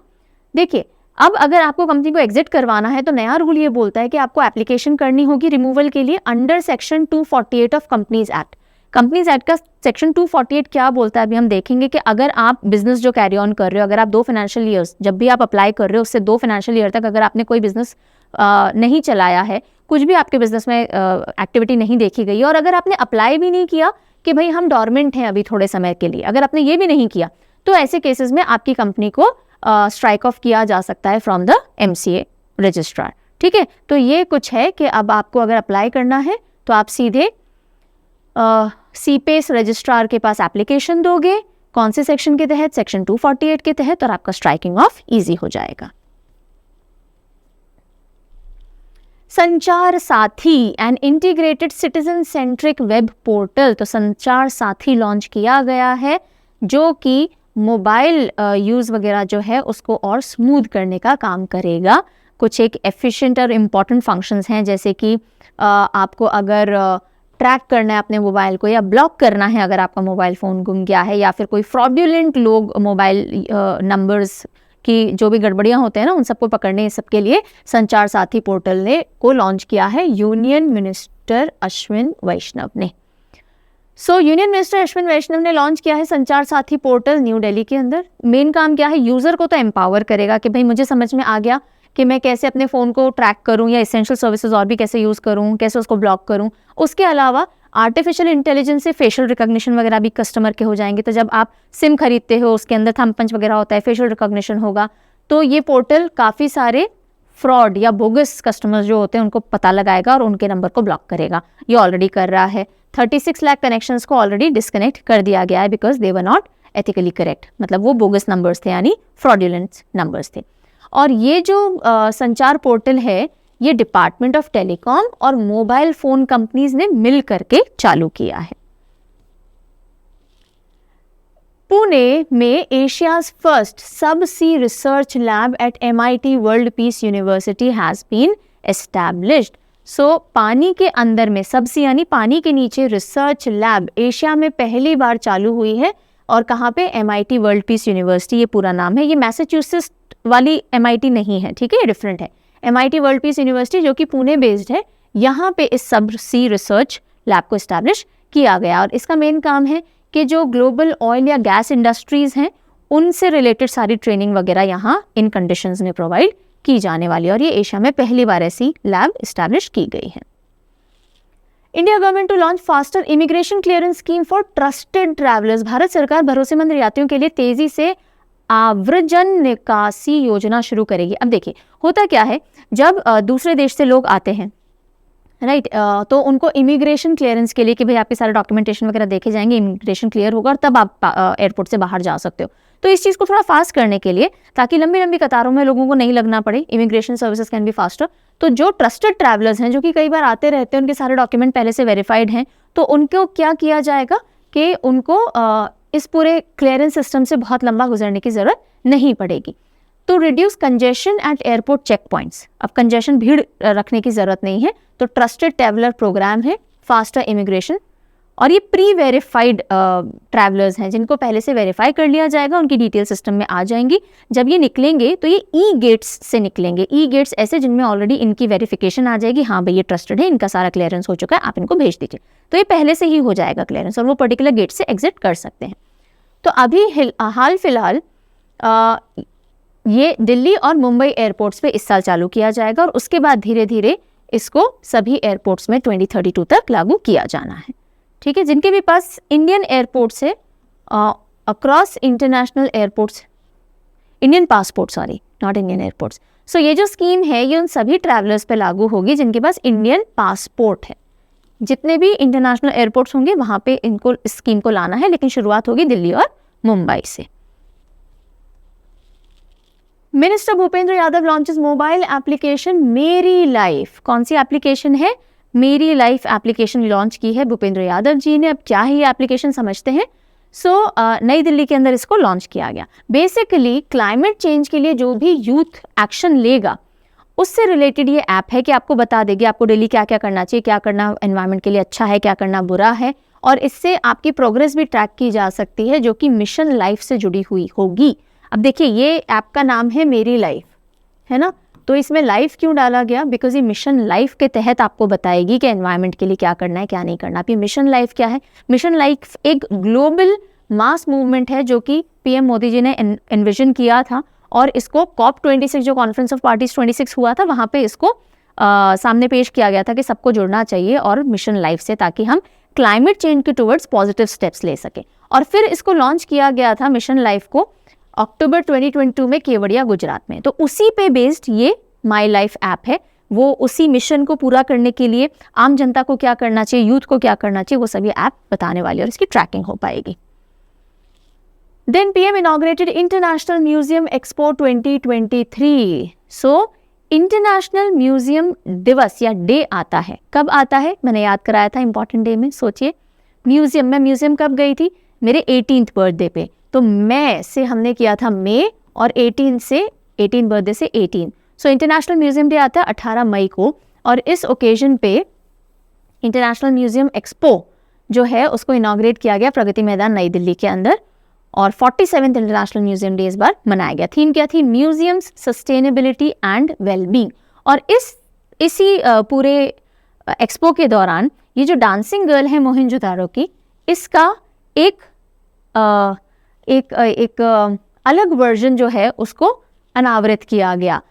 एक 5 फीट टॉल आर्टिस्टिक रिप्रेजेंटेशन जो डांसिंग डॉल है सिंधु सरस्वती सभ्यता की, वो चन्नपट्टनम आर्ट स्टाइल के अंदर प्रेजेंट किया गया। ये जो स्टाइल है जिसके अंदर ये आपको स्टैचू दिख रही है, दिस इज कॉल्ड चन्नपट्टनम स्टाइल। अब चन्नपट्टनम स्टाइल या चन्नपट्टनम टॉयज आर्ट जो है वो कर्नाटका से GI टैग्ड है। तो अब देखिए यहाँ से एग्जामिनर ये पूछ सकता है कि चन्नपट्टनम आर्ट स्टाइल कौन से स्टेट से GI टैग्ड है? कर्नाटका से है, आप ध्यान रखिएगा। चलिए आगे बढ़ते हैं। Yuge Yugeen Bharat national museum is to be set up in which state और union territory? One of the world's largest museum setup होगा इंडिया के अंदर। उसका नाम रखा जाएगा युगे युगीन भारत नेशनल म्यूजियम, और वो नई दिल्ली में सेटअप किया जाएगा। और इस युगे युगीन एक संस्कृत के अंदर इसका इंग्लिश में या हिंदी में मीनिंग होता है एवरलास्टिंग इंडिया, यानी कि हमेशा चलते रहने वाला भारत। और इसमें इंडिया के 5000 साल से भी पुराने जो भी कल्चर से रिलेटेड चीज़ें उनको डिस्प्ले में डाला जाएगा। आज के टाइम में हमारा जो नेशनल म्यूजियम है ना, वो शुरू किया गया था हमारे पहले प्रधानमंत्री जवाहरलाल नेहरू जी द्वारा 1955 में। अब ये जो म्यूजियम आ रहा है उसका और भी विस्तृत वर्जन होगा, और जिसका नाम है Yuge Yugeen Bharat. 12 crore rural homes now have access to clean drinking water. तो हर घर जल, जल जीवन मिशन के तहत हर घर जल वाला जो पूरा कैंपेन था कि भाई घर घर में पोर्टेबल ड्रिंकिंग वाटर पहुंचना चाहिए, साफ स्वच्छ पानी पहुंचना चाहिए, रेगुलर फ्रीक्वेंसी में पहुंचना चाहिए। उसके तहत 12 करोड़ रूरल होम्स कवर हो चुके हैं। यही न्यूज़ है, इसी को फटाफट देख लेते हैं। जल जीवन मिशन JJM क्या है? Jal Jeevan Mission milestone 12 crore tap water connections पहुंच चुके हैं रूरल इंडिया के अंदर, और access to clean drinking water हर घर में 12 करोड़ घरों में पहुंच चुका है। जब इस मिशन को चालू किया गया था तब 3.23 करोड़ घरों में ही टैप वाटर था, अब ये 12 करोड़ तक पहुंच चुका है। अब 100% टैप वाटर कवरेज भी कई स्टेट्स, यूनियन टेरिटरीज में पहुंच गया है, यानी कि वहां हर घर में वाटर कनेक्शंस हैं। जैसे आपके मेरे घर में वाटर कनेक्शंस हैं, हमें लगता है सभी के पास होता होगा, नहीं, सबके पास नहीं होता, और इसलिए ये मुहिम चलाया गया था। तो 5 स्टेट हैं जिनमें 100% टैप वाटर कवरेज है, गोवा, तेलंगाना, हरियाणा, गुजरात और पंजाब। 3 यूनियन टेरिटरी हैं, पुडुचेरी, दादरा नागर हवेली, दमन and Diu and Andaman and Nicobar island, जिनमें 100% टैप वाटर आ चुका है। जल जीवन मिशन की बात करें, जिसके तहत हर घर जल परियोजना या योजना चालू की गई, तो इसको 15 अगस्त 2019 में जल जीवन मिशन को शुरू किया गया। Portable tap water adequate quantity में, क्वालिटी में, रेगुलरली लंबे समय तक आता रहे, और 2024 तक इसमें हमें पूरा कवरेज देना है, और ये मिनिस्ट्री ऑफ जल शक्ति के अंडर में आता है। इसकी फंडिंग की अगर हम बात करें तो रेगुलर स्टेट्स में 50-50 फंडिंग होती है, 50 सेंटर की, 50 स्टेट की, लेकिन हिमालयन और नॉर्थ ईस्टर्न स्टेट में 90% फंडिंग स्टेट सेंटर करता है, 10% स्टेट करता है। यूनियन टेरिटरी में 100% सेंटर कॉन्ट्रीब्यूटेड फंडिंग है, ठीक है। तो हिमालयन स्टेट्स और नॉर्थ ईस्टर्न स्टेट हो, 90% केंद्र देगा, 10% राज्य देगा। यूनियन टेरिटरी है 100% केंद्र ही देगा, राज्य वाला सीन ही नहीं है वहाँ पे, और नॉर्मल जो बाकी स्टेट्स है उसमें 50-50 शेयरिंग होगी। Supreme court upholds Tamil Nadu law allowing Jallikattu. Supreme court ने जलीकट्टू की इजाजत देने वाली तमिलनाडु के कानून को बरकरार रखा है। सो तमिलनाडु ने अपहेल्ड किया है कि हाँ जी, सुप्रीम कोर्ट ने अपहेल्ड किया है कि तमिलनाडु का जो एक अमेंडमेंट है ना, कि जलीकट्टू को हम कंटिन्यू रखेंगे as a sport Pongal festival के दौरान। तो सुप्रीम कोर्ट ने बोला है हाँ जी, आपका जो लेजिस्लेशन है, जो आपका अमेंडमेंट है, वो लीगल है, आप गवर्नर से स्टैंपिंग मिल चुकी है, सारी चीज़ें मतलब अप्रूव्ड हैं, तो इसमें कोई प्रॉब्लम नहीं है। रही बात कि जलीकट्टू क्योंकि एनिमल्स को हार्म करता है तो इसको चलाया जाना चाहिए, नहीं चलाया जाना चाहिए, वो लोकसभा डिसाइड करे, आपका लोअर हाउस डिसाइड करे, उसमें कोर्ट को इन्वॉल्व मत कीजिए, बिकॉज ये आपके स्टेट का मुद्दा है, आपके स्टेट के कल्चर से रिलेटेड आप देखिए क्या करना है क्या नहीं करना है, ठीक है। तो लोकसभा डिसाइड करेगी। तो अब इसी से रिलेटेड ये पूरी न्यूज़ है, फटाफट समझते हैं। 5 जजेस की बेंच बैठी, जिसको लीड कर रहे थे या हेड कर रहे थे जस्टिस KM जोसेफ। कौन? Justice KM Joseph. उन्होंने बोला कि जो अमेंडमेंट्स किए हैं तमिलनाडु ने, कर्नाटका ने, महाराष्ट्र ने, 3 स्टेट्स हैं, तमिलनाडु, महाराष्ट्र और कर्नाटका ने, किसके अंदर? The prevention of cruelty to animal PCA act 1960। Prevention of cruelty to animal PCA act 1960 के अंदर, जो कि 2014 के अंदर लाया गया, 2014 के अंदर सुप्रीम कोर्ट ने बैन किया जलीकट्टू को, और 2017 के अंदर 2017 के अंदर अमेंडमेंट करके इन तीनों स्टेट्स ने अपने अपने स्पोर्ट्स जो एनिमल रिलेटेड थे उनको कंटिन्यू रखा। तो इसके ऊपर फिर केसेस बने और अब सुप्रीम कोर्ट ने अपना वर्डिक्ट दिया है। तो ये जो अमेंडमेंट था prevention of cruelty to animal 1960, उसमें बुल टेमिंग स्पोर्ट यानी बुल को जो पकड़ा जाता है, जलीकट्टू, कंबड़ा और bullock cart races. Jallikattu Tamil Nadu का है, कंबड़ा कर्नाटका का है, ये जो बफलो रेसेस होती हैं वो हैं, और बुलक कार्ट रेसेस महाराष्ट्र में होती हैं। तो इन तीनों स्टेट्स ने क्या किया, क्योंकि इनके कल्चर का इंपॉर्टेंट हिस्सा है, इन्होंने अमेंडमेंट्स करके और अपने स्टेट में चालू रखा। तो स्टेट SC ने बोला है कि state did not violate the constitution, या सुप्रीम कोर्ट का जो वर्डिक्ट था 2014 का कि जलीकट्टू को बैन कर दो, तो इन स्टेट्स ने उसको वायलेट नहीं किया है। जिस भी तरह से इन्होंने अमेंडमेंट लाया है वो लीगल है। लेकिन ठीक है, लेकिन अमेंडमेंट 2017 में बने थे, वैलिड लेजिस्लेशंस हैं, लेकिन जलीकट्टू जो इशू है वो डिबेटेबल है कि भाई ये चलाया जाना चाहिए या नहीं चलाना चाहिए, उसको आप अपने लोकसभा में लेकर के जाइए, ठीक है। जलीकट्टू को इरुथाजुवुथल भी कहा जाता है, और बुल टेमिंग स्पोर्ट है जो कि तमिलनाडु में पर्टिकुलरली खेला जाता है पोंगल हार्वेस्ट फेस्टिवल के दौरान। India will host quad summit in 2024। Quad summit क्या है, जिसमें 4 देश होते हैं। कौन कौन से हैं? यूएस है, इंडिया है, जापान है और ऑस्ट्रेलिया है। तो ये 4 जो क्वाड कंट्रीज हैं, उसका जो 2024 का क्वाड समिट होगा वो कहाँ होगा? इंडिया होस्ट करेगा। लेकिन अभी हम बात करते हैं 2023 की। 2023 वाला समिट जो था वो पहले तो ऑस्ट्रेलिया में होना था, लेकिन फिर वो जापान में कंडक्ट किया गया अभी मई 2023 में। तो अभी प्रधानमंत्री जी एक दौरे पे थे। जापान हो गया, देन ऑस्ट्रेलिया हो गया, फिजी हो गया, है ना, और पापुआ न्यू गिनी हो गया। ये वाले पूरे एरियाज में उनका दौरा चल रहा था। तो उसी सब में एक क्वाड समिट भी उन्होंने अटेंड किया। So India to host quad summit 2024। Quadrilateral security dialogue जो है, जिसको क्वाड कहा जाता है, वो ऑस्ट्रेलिया, इंडिया, जापान और यूएसए के बीच का एक अलायंस है, strategic alliance, Indo Pacific region में अपना कोऑर्डिनेशन बनाए रखने के लिए और चाइना का दबदबा थोड़ा कम करने के लिए। देन और क्लाइमेट चेंज हो गया या फिर क्लाइमेट रेजिलियंस के लिए जो भी कदम उठाए जाने उसमें भी अहम भूमिका निभाता है। उसी के अलावा जापान ने 49th G7 समिट होस्ट किया। तो एक चीज़ तो जापान में क्वाड 2023 समिट हुआ है, ऑस्ट्रेलिया में नहीं हुआ। और उसी के साथ साथ जापान ने 49 G7 समिट भी होस्ट किया हिरोशिमा सिटी के अंदर। अब देखो, इंडिया G7 का पार्ट नहीं है, लेकिन फिर भी हमें इनवाइट किया गया था prime minister of Japan Fumio Kishida ji द्वारा। ठीक है, तो PM went to participate. India's first commercial passenger flight using sustainable aviation fuel successfully flown. SAF, Sustainable Aviation Fuel.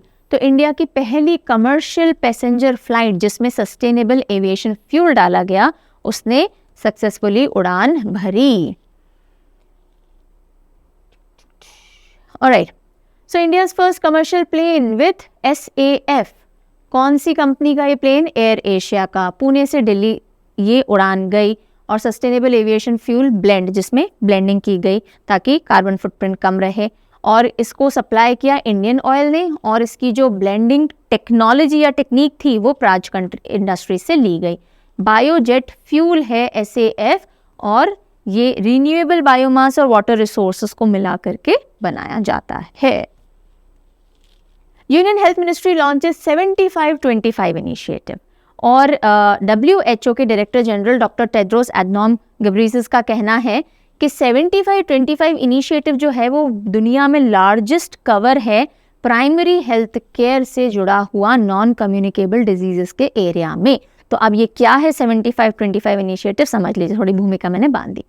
वो ये है कि 75 मिलियन पीपल को पहले चेक किया जाएगा। अगर उनमें हाइपरटेंशन या डायबिटीज़ के लक्षण पाए जाते हैं तो उनको स्टैंडर्ड केयर दी जाएगी। 2025 तक ये सारा काम हो जाना चाहिए। तो 75 million people to be tested and treated for diabetes and hypertension, जो कि नॉन कम्युनिकेबल डिजीज कैटेगरी में आती है, यानी लोगों में आपस में फैलती नहीं है, 2025 तक। तो 75 मिलियन पीपल बाय 2025, इसलिए 75-25 इसका नाम रखा गया। और ये कब लॉन्च किया गया इनिशिएटिव? वर्ल्ड हाइपरटेंशन डे पे। वर्ल्ड हाइपरटेंशन डे कब आता है? हाइपरटेंशन से मुझे खतरा था, मैं खतरा से 17, सो मई 17 को आता है वर्ल्ड हाइपरटेंशन डे। सशक्त पोर्टल भी लॉन्च किया गया ताकि प्राइमरी हेल्थ केयर जो लोग हैं, जो ये सब संभालेंगे मेडिकल ऑफिसर्स, उनको ट्रेनिंग दी जा सके 40,000 primary health care medical officers को। Got it? तो बहुत बड़े लेवल पे इसको प्लान किया जा रहा है। Government to provide 30% financial support to green shipping promotion. अब देखिए, शिपिंग के केस में और भी बहुत सारे स्टेप्स लिए गए और इसको पंचकर्म संकल्प के नाम से यूनियन मिनिस्टर सर्बानंद सोनोवाल जी ने अनाउंस किया कि भाई 5 मेजर स्टेप्स हैं जो कि पोर्ट्स, शिपिंग, वाटरवेज से रिलेटेड उठाए जाएंगे, और उनमें से एक है 30% फाइनेंशियल सपोर्ट दिया जाएगा ग्रीन शिपिंग जो भी एफर्ट्स होंगे उनको, प्रमोशन को। तो 5 मेजर अनाउंसमेंट्स कौन से थे जिनसे कि ग्रीन इनिशिएटिव्स को बढ़ावा दिया जाएगा? पहला ये कि जितने भी ग्रीन इनिशिएटिव्स हैं उनमें 30% फाइनेंशियल सपोर्ट होगा। दूसरा, ग्रीन हाइड्रोजन हब स्टैब्लिश किए जाएंगे। कहाँ? दीनदयाल पोर्ट कांडला में और चिदम्बरम पोर्ट टुटिकोरिन में। तीसरा, जवाहरलाल नेहरू पोर्ट हो गया, वीओ चिदम्बरम पोर्ट हो गया, पारादीप पोर्ट हो गया और दीनदयाल पोर्ट हो गया। ये 4 पोर्ट ऐसे होंगे जहाँ पे 2-2 ग्रीन टग बोट्स प्रोक्योर की जाएंगी, यानी खरीदी जाएंगी। टग बोट्स क्या होती है? मेन शिप को बिल्कुल पोर्ट तक, कोस्ट तक लाने के लिए, मतलब पोर्ट तक लाने के लिए टो करती हैं या खींचती हैं, पुल करती हैं। तो अब अभी तक तो नॉर्मल डीजल, पेट्रोल और व्हाटएवर नॉन रिन्यूएबल सोर्सेज में यूज होते थे, तो अब ग्रीन टग बोट जो कि रिन्यूएबल सोर्सेज से वर्क करेंगी उनको लिया जाएगा। तो टग बोट जो कि एड करती है मूरिंग और बर्दिंग ऑपरेशन, टो या पुश करती है वेसल को टुवर्ड्स द पोर्ट। तो ये तीन तो ये इनिशिएटिव्स हो गए। उसके बाद देखिए सिंगल विंडो पोर्टल, ताकि जो भी रिवर या सी क्रूज की बुकिंग्स हैं, फैसिलिटीज हैं, वो सब ऑनलाइन की जा सके। And finally Jawaharlal Nehru port और चिदम्बरम, वीओ चिदम्बरम पोर्ट जो है टुटुकुरुन का, उनको स्मार्ट पोर्ट की तरह डेवलप किया जाएगा by next year. So a lot of areas are there जो कि अनाउंस किए गए हैं, 5 मेजरली जिनको डेवलप किया जाना है। और 2030 तक एटलीस्ट 50% जितनी भी टग बोट्स हैं वो सब ग्रीन टग्स होंगी। ठीक है, चलिए। Ministry of in education national education policy 2020 के तहत परख, that is performance assessment review analysis of knowledge for holistic development, और इसकी पहली नेशनल लेवल वर्कशॉप ऑर्गेनाइज की गई। परख हमने पहले भी पढ़ा था कि भाई इंडिया में बहुत सारे बोर्ड्स हैं, स्टेट बोर्ड अलग होते हैं, सेंट्रल बोर्ड्स होते हैं, इंटरनेशनल बोर्ड होते हैं, उन सब में एक कॉमन तरीका ले आया जाए असेसमेंट का, टेस्ट लेने का, चेकिंग का, मार्क्स देने का। तो एक कॉमन प्लेटफॉर्म, एक कॉमन असेसमेंट मॉडल हो जाए, उसको नाम दिया गया परख। अब उसकी पहली नेशनल लेवल वर्कशॉप की गई ताकि इसको इम्प्लीमेंट कैसे करेंगे।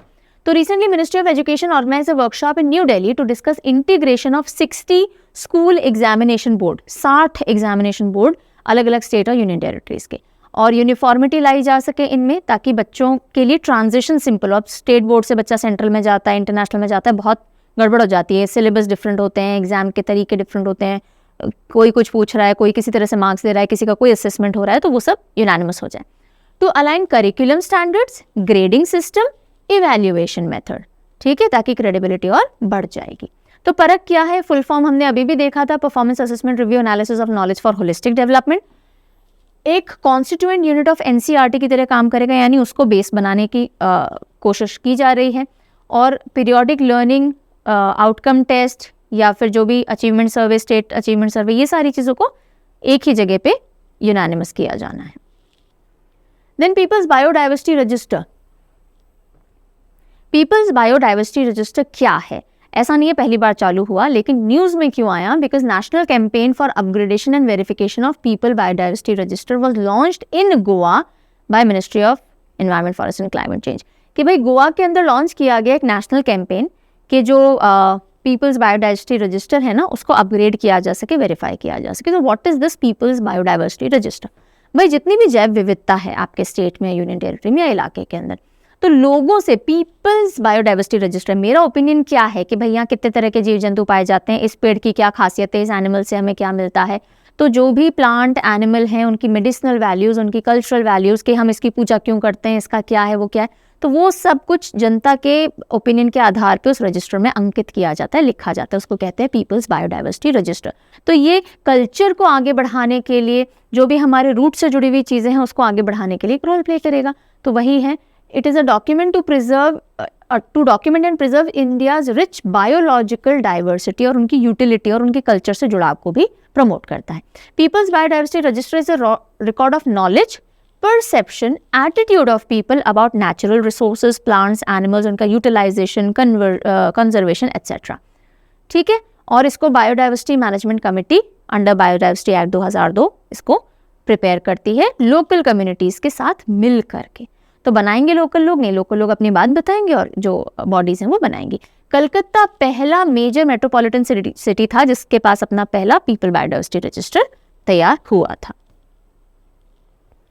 ऑलराइट, अब अगली कुछ खबरें आपको जो दिखेंगी वो पार्लियामेंट से जुड़ी हुई दिखेंगी, बिकॉज नया पार्लियामेंट बिल्डिंग इनॉग्रेट किया गया, उसके अंदर सेंगोल से जुड़ी हुई हम खबरें देखेंगे, क्या है नए और पुराने का डिफरेंस, ये सब देखेंगे। तो चलिए, PM Modi inaugurates new parliament building, नई पार्लियामेंट बिल्डिंग का अनावरण या इनॉग्रेशन किया गया। So what is this building all about, क्या है इसमें ऐसा नया? न्यू दिल्ली के अंदर ये सेटअप की गई है सेंट्रल विस्ता एरिया के अंदर, और जो ग्रोइंग नीड्स हैं, ज़्यादा लोगों को अकोमोडेट कर सके और डिज़ाइन वगैरह उस हिसाब से इसकी बना करके नई बिल्डिंग लाई गई है। अब देखिए, इसके अंदर लोकसभा में 888 सीट्स और राज्यसभा के अंदर 384 सीट्स। बहुत इंपॉर्टेंट है, सीधा सीधा याद कर लेना इसको, ठीक है। सो 888 सीट्स रखे गए हैं लोकसभा में, 384 रखी गई है राज्यसभा के अंदर। 3 मुख्य द्वार इसके रखे गए हैं, ज्ञान द्वार, शक्ति द्वार, कर्म द्वार। और लोकसभा चेंबर के अंदर जो कारपेट वगैरह हैं उनकी थीम क्या है, पिकॉक थीम रखी गई है। राज्यसभा चेंबर के अंदर लोटस की थीम रखी गई है, राज, लोटस पे बैठ करके राज करो, ऐसे याद रख लीजिएगा। लोकसभा में पिकॉक है, राज्यसभा में लोटस थीम है। आगे चलते हैं। अब देखिए, पहले तो यहाँ देख लीजिए, ये आपको दिख रहा है लोकसभा, ये पुराना लोकसभा 550 सीट्स की कैपेसिटी थी, यहाँ पे 888 सीट्स की कैपेसिटी है। देन ये जो पूरा न्यू बिल्डिंग है 65,000 स्क्वायर मीटर्स का पूरा एरिया लिए हुए और ट्रायंगुलर शेप में है। ये 4 स्टोरी यानी 4 मालों की है। 970 करोड़ की लागत से, एस्टिमेटेड कॉस्ट से इसको बनाया गया है। इसको डिज़ाइन किया गया Ahmedabad based HCP design planning and management ने, और इसको बनाया टाटा प्रोजेक्ट्स लिमिटेड ने। देन अभी हम बात करेंगे कि प्रधानमंत्री नरेंद्र मोदी जी ने यहाँ पे सेंगोल को भी स्थापित किया है। तो क्या है सेंगोल, जिसको कि एक एनक्लोजर है राइट साइड में स्पीकर के, वहाँ पे उसको स्थापित किया गया है। तो सेंगोल हम अलग से पढ़ेंगे। आगे अभी चलते हैं। अब राज्यसभा देख लीजिए, ये राज्यसभा है पहले 250 सीट्स वाला, अब ये राज्यसभा है 384 सीट्स वाला। ठीक है। ओल्ड पार्लियामेंट बिल्डिंग की अगर हम बात करें तो 6 साल इसको लगे 1921 से 27 इसको बनने के लिए, और इसको डिज़ाइन किया गया था सर एडविन ल्यूटन्स ने एंड सर हर्बर्ट बेकर ने। तो they were the designers of old parliament building. नई बिल्डिंग की अगर हम बात करें तो ये जो प्रोजेक्ट है 2019 में प्रपोज हुआ था, 2023 के अंदर इसको इनॉग्रेट किया गया है। इसका फाउंडेशन स्टोन हालांकि 2020 दिसंबर में रखा गया था, और इसके जो आर्किटेक्ट हैं बिमल हसमुख पटेल, ये चीज़ें सारी इंपॉर्टेंट हैं, आप ध्यान रखेंगे, बिमल हसमुख पटेल। तो कई सारे लोग हंस रहे हैं, नई पार्लियामेंट की क्या ज़रूरत थी, कई सारे लोग बोल रहे हैं ज़रूरत है, तो हंसने वालों से आप हसमुख पटेल याद रख सकते हैं।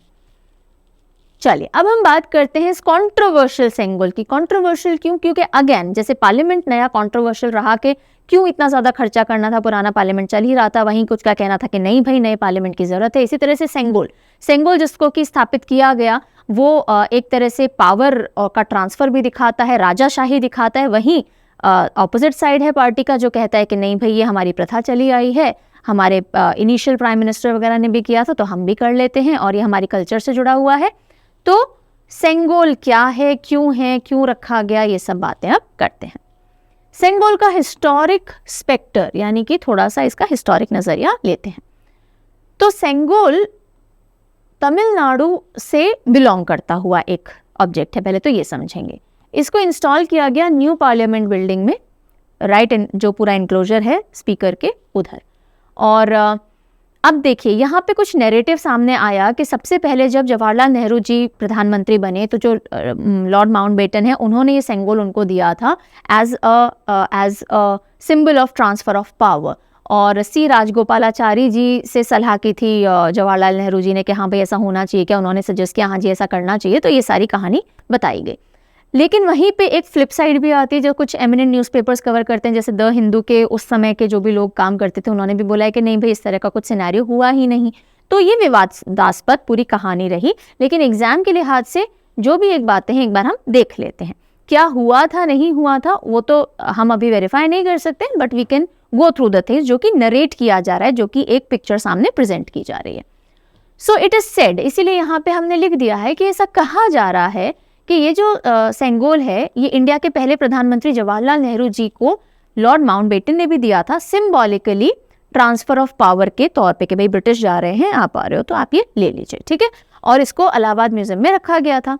और सेंगोल जो शब्द है वो तमिल वर्ड सेमई से बना है, जिसका मतलब होता है राइटियसनेस, के आप धर्म और राइट सही काम करेंगे। और ये अगर देखा जाए जो पुराने किंगडम्स रहे तो उनमें चोला किंगडम है, उसमें भी ये प्रथा रही है कि जब भी राजा आता है नया तो उसको ये सेंगोल दिया जाता है। तमिल ट्रेडिशन की अगर हम बात करें तो जो सबसे हाई प्रीस्ट होता है वो इस स्पेक्टर को न्यूली क्राउंड राजा जो होता है, जैसे जो पुरोहित हुआ करते थे वो ला करके राजा को क्राउन दिया वो सेंगोल दिया करते थे, उसी तरह से तमिल ट्रेडिशन में सबसे हाई प्रीस्ट जो था वो राजा को सेंगोल दिया करता था, जेस्चर ऑफ पावर ट्रांजिशन। और ये मान्यता के साथ कि आप जस्ट और इम्पार्शियल ट्रीटमेंट करोगे। इट इज सेड अगेन, ऐसा कहा जा रहा है कि सी राजगोपालाचारी जो कि last governor general of India रहे, उन्होंने सजेस्ट किया कि भाई ऐसा एक ट्रेडिशन है तो हमें भी करना चाहिए, और जवाहरलाल नेहरू और सी राजगोपालाचारी जी की बात हुई और फिर जाकर के पूरा सेंगोल ट्रांसफरिंग का काम हुआ। सेंगोल को जो आज सेंगोल पार्लियामेंट के अंदर इंस्टॉल किया गया, उसको एक रिनोन ज्वेलर मद्रास वेमुडी बांगरू चेट्टी इन्होंने बनाया था, क्राफ्ट किया था, और उसमें 2 जो आदमी इन्वॉल्व थे वो आज भी जिंदा हैं, वेमुडी इथिराजुलू एंड वेमुडी सुधाकर। और ये जो स्पेक्टर है, ये जो पूरा सेंगोल है, 5 फीट है लेंथ में, और इसके ऊपर नंदी बुल है जो कि ये दर्शाता है कि जस्टिस होना चाहिए। ठीक है, अब पार्लियामेंट, नए पार्लियामेंट के इनॉग्रेशन को कॉमेमोरेट करते हुए 75 रुपीस का कॉइन भी निकाला गया। ये जो कॉइन्स होते हैं स्पेशल कॉइन्स होते हैं, जनरल सर्कुलेशन के लिए नहीं होते, ये कॉमेमोरेट करने के लिए होते हैं। तो इसका फर्स्ट लुक रिवील किया गया, हालांकि किसी भी जगह एकदम ओरिजिनल कॉइन नहीं दिखा, लेकिन जो फर्स्ट लुक रिवील किया गया है उसके बेसिस पे, और जो फाइनेंस मिनिस्ट्री ने उसका डिस्क्रिप्शन दिया है उसके बेसिस पे हम ये वाला पॉइंट कवर कर लेते हैं। So finance ministry announces launch of ₹75 special coin और to mark inauguration of new parliament. इसका डायमीटर 44 mm का रहा। ये 4 चीज़ों के अलॉय से मिलकर बना है। 50% इसमें सिल्वर है, 40% कॉपर है, 5% निकेल है, 5% जिंक है। फिर इस पूरे कॉइन में बीच में आप देखेंगे हमारा जो लायन कैपिटल है वो है अशोका पिलर, और उसके बाद सत्यमेव जयते लिखा हुआ है हिंदी में भी और इंग्लिश के अंदर भी, एंड उसके बाद भारत भी हिंदी और इंग्लिश में इसमें लिखा हुआ है। उसके अलावा अगर हम बात करें पीछे वाली साइड, तो नए पार्लियामेंट की इमेज है, और संसद संकुल ये भी लिखा गया है हिंदी में, और इंग्लिश में पार्लियामेंट कॉम्प्लेक्स लिखा गया है। अगर हम कुछ ट्रिविया देख लें कि भाई ये जो कॉइन होते हैं स्पेशल कॉइन्स, ये कब से निकाले जा रहे हैं, क्यों कॉमेमोरेट करते हुए कॉइन्स निकाले जाते हैं एक्सेट्रा, तो कॉइनेज एक्ट 2011 है जो कि सेंट्रल गवर्नमेंट को पावर देती है कि आप कॉइन्स को डिजाइन और मिंट कर सकते हो, यानी डिजाइन कर सकते हो और बनवा सकते हो। कॉइनेज एक्ट 2011, अलग अलग डिनोमिनेशंस के कॉइन बनाए जा सकते हैं। 4 मिंटिंग एरियाज हैं जहां पे मिंटिंग होती है, मुंबई, हैदराबाद, कोलकाता और नोएडा। इसके अलावा गवर्नमेंट और कहीं से कॉइन्स मिंट नहीं करवाती। और पहला कॉमेमोरेटिव कॉइन जो है वो 1964 के अंदर इशू किया गया था, जवाहरलाल नेहरू जी की बर्थ एनिवर्सरी पे जब वो गुजर गए थे, उनके ऑनर के अंदर ये निकाला गया था। ठीक है, तो आई थिंक ये सारी ट्रिविया आपके समझ में आ गई होगी। आगे बढ़ते हैं। Centre form steering committee to review monitor cheetah translocation project to Kuno national park in Madhya Pradesh. अब देखिए कूनो नेशनल पार्क जो है मध्य प्रदेश में, वहाँ पे चीता लाए गए और उनमें से टोटल 20 चीता आए और उनमें से 6 की मृत्यु हो चुकी। तो उसके चलते फिर सेंटर ने एक स्टीयरिंग कमेटी बनाई है कि वो पूरा रिव्यू करेंगे कि जो चीता ट्रांसलोकेशन प्रोजेक्ट है उसमें क्या चल रहा है, अगर ये मौत हो रही है क्यों हो रही है और क्या किया जाना चाहिए एक्सेट्रा। तो नेशनल टाइगर कंजर्वेशन अथॉरिटी ने 11 मेंबर की चीता प्रोजेक्ट स्टीयरिंग कमेटी बनाई, जिसको हेड कौन कर रहे हैं, राजेश गोपाल। कौन हेड कर रहे हैं, राजेश गोपाल चेयरमैन बनाए गए हैं इस कमेटी के। और इमीडिएटली क्यों बनाई गई, बिकॉज रिसेंटली 6 चीता मर गए थे, जिनमें से अभी रिसेंटली कुछ कब्ज की डेथ भी हो गई थी। और अगर हम बात करें कितने चीता है, तो सितंबर 2022 और फरवरी 2023 में मिला के टोटल 20 चीता नामीबिया से कूनो नेशनल पार्क लाए गए थे। फिर हम आते हैं अटल भूजल योजना water scheme extended by 2 years। अटल भूजल योजना, भूजल यानी अंडरग्राउंड वाटर। सो अंडरग्राउंड वाटर मैनेजमेंट स्कीम है ये, और इसको 2 साल के लिए एक्सटेंड कर दिया गया है। इसको लॉन्च किया गया था 25 दिसंबर 2019 अटल बिहारी वाजपेयी जी की 95th बर्थ एनिवर्सरी पे, और इसको अब बढ़ा करके दिसंबर 2025 तक एक्सटेंड कर दिया गया है। मेजरली ग्राउंड वाटर मैनेजमेंट जो करना था 7 स्टेट्स के अंदर करना था जहां वाटर की समस्या ज़्यादा है, जैसे गुजरात, हरियाणा, कर्नाटका, MP, महाराष्ट्र, राजस्थान और UP। और इससे ग्राउंड वाटर को थोड़ा इम्प्रूव करना, उसकी क्वालिटी को इम्प्रूव करना टारगेट था। अटल जल जो है वो 4,50,000 हेक्टेयर ऑफ इरिगेटेड लैंड जो आता है उसको ड्रिप इरिगेशन और क्रॉप डाइवर्सिफिकेशन जैसी एफिशिएंट वाटर टेक्निक से जोड़ने के लिए है, और इसको जल जीवन मिशन के तहत सरकार ने लॉन्च किया अटल भूजल योजना को। Then rejuvenating watershed for agriculture resilience through innovative development, ये पूरा एक्रोनिम है रिवॉर्ड। क्या एक्रोनिम है, reward. Now what is reward, rejuvenating watersheds. Watersheds को रीजुविनेट करना। वाटरशेड्स क्या होते हैं, मान लीजिए कहीं से नदियां या पानी आ रहा है, पहाड़ों से उतरा, तो वो जिस एरिया से होते हुए पानी मेन किसी बड़ी वाटर बॉडी में जाएगा, या ग्लेशियर था फॉर एग्जांपल, वो पिघल के पानी आ रहा है, तो ऐसे रास्ते जहां से पानी की धारा या जो भी लैंड सोर्स है वाटर का, वो आ करके और मेन सोर्स में मिलेगा, ठीक है, मेन बॉडी में मिलेगा, तो वो जो भी रास्ते हैं जहां से पानी जाएगा उसको वाटरशेड कहा जाता है। तो वाटरशेड्स को रिजुविनेट करना एग्रीकल्चर को रेजिलियंट बनाने के लिए, ताकि एग्रीकल्चर और ज्यादा स्ट्रांग हो इनोवेटिव डेवलपमेंट के थ्रू, ये है पूरा रिवॉर्ड स्कीम। अब इसको देख लेते हैं। सो रिवॉर्ड प्रोग्राम वर्ल्ड बैंक से असिस्टेड ये प्रोग्राम है वाटरशेड डेवलपमेंट का, जिसको 2021 से 26 तक इम्प्लीमेंट किया जाना है, ताकि वाटरशेड मैनेजमेंट को इम्प्रूव किया जा सके। इसमें टोटल बजट आउटले कितना मिला है, $167.71 मिलियन डॉलर का मिला है 4.5 ईयर्स के लिए। सो वर्ल्ड बैंक जो है वो डेवलपिंग या अंडर डेवलप कंट्रीज को लोन्स वगैरह प्रोवाइड करता है अलग अलग इंफ्रास्ट्रक्चर डेवलपमेंट के लिए, और उसी के तहत हमको ये भी मिला है ताकि वाटरशेड का प्रॉपर मैनेजमेंट किया जा सके। वाटरशेड क्या है, like I told you, areas of land that drain water into a common outlet, ठीक है, जहां से पानी होकर के कॉमन जगह पे जाएगा, वो नदी हो, सी हो, व्हाटएवर, ठीक है, और रिवर, लेक, ओशन में जा सकता है। इकोसिस्टम सर्विसेज देते हैं, वाटर सप्लाई हो गया, वहाँ की सॉइल फर्टाइल होती है, बायोडाइवर्सिटी वहाँ पे बहुत होती है, क्लाइमेट रेगुलेशन में हेल्प करता है। लेकिन अगर आपने वाटरशेड एरियाज को ढंग से मैनेज नहीं किया तो आप ये सारी अपॉर्चुनिटीज लूज कर रहे हो, और यही हो रहा है। इंडिया में काफ़ी सारे वाटर शेड्स हैं जो कि डिग्रेड हो रखे हैं, इनको वापस से रिजुविनेट करने के लिए ये प्रोग्राम स्टार्ट किया गया है। देन समर्थ अभियान launch by union minister Giriraj Singh. कौन सा अभियान है, समर्थ। सो डिजिटल ट्रांजैक्शंस ग्राम पंचायत लेवल पे लाने के लिए और विमेन एम्पावरमेंट को बढ़ावा देने के लिए लखनऊ से इस अभियान को शुरू किया गया है, और धीरे धीरे इसको और जगह भी प्रमोट किया जाएगा। सो मिनिस्ट्री ऑफ रूरल डेवलपमेंट के अंडर में आता है। 50,000 ग्राम पंचायत को डिजिटल ट्रांजैक्शन से जोड़ने के लिए समर्थ अभियान चल रहा गया। All right, so after exhaustive national news, because all were important, जितनी भी स्कीम्स होती हैं वो समझनी जरूरी है, प्रोग्राम, समिट्स, लॉन्च, ये वो सब कुछ समझना जरूरी है। So this was an exhaustive area. अब हम आते हैं बैंकिंग और फाइनेंस पे। यहाँ पे बच्चे ध्यान देंगे जो पर्टिकुलरली बैंकिंग की तैयारी कर रहे हैं, है ना, पीओ वगैरह की अगर आप तैयारी करते हो, पर्टिकुलरली बैंक की तैयारी करते हो, तो do not miss out weekly CA जो कि पायल मैम लेती हैं, और इस महीने से वो मंथली सीए भी लेंगी, पर्टिकुलरली बैंकिंग एंड फाइनेंस की।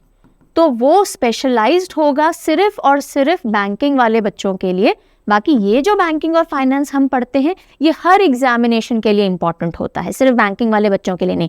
इससे एसएससी में भी एग्जाम आएंगे, सिविल सर्विस, डिफेंस रिलेटेड अगर आपको एंट्रेंस देते तो भी आएंगे, सेंट्रल स्टेट जो भी एग्जाम आप फेस करोगे ये वाला एरिया इंपॉर्टेंट है, स्टेट सिविल्स एटसेट्रा एटसेट्रा, ठीक है। अगर आपको कोर बैंकिंग की इन्फो चाहिए जिसमें बैंक से related, finance sector, economic sector से रिलेटेड ही न्यूज़ होगी, बाकी इधर उधर की नहीं होगी, तो फिर आप weekly CA every Monday at 7 PM and monthly CA जब आएगा वो भी मैं आपको बता दूंगी, ठीक है जी। तो चलिए बैंकिंग और फाइनेंस न्यूज़ शुरू करें।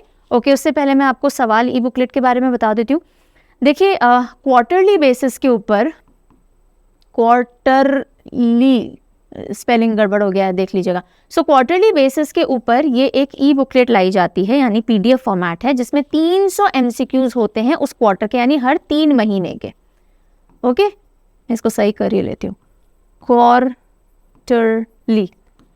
अब ये 300 MCQs से क्या मदद मिलेगी आपको, आप एक क्वेश्चन पढ़ोगे, 4 ऑप्शन पढ़ोगे और फिर उसी से रिलेटेड डिटेल इन्फॉर्मेशन पढ़ोगे। तो कुछ बच्चों को क्वेश्चन आंसर फॉर्मेट में पढ़ने में ज़्यादा इजी होता है, या जिन बच्चों ने पूरी थ्योरी तैयार की है उनके लिए क्विक टेस्ट का काम भी करेगा। So this is a very utility वाला document that we have got for you.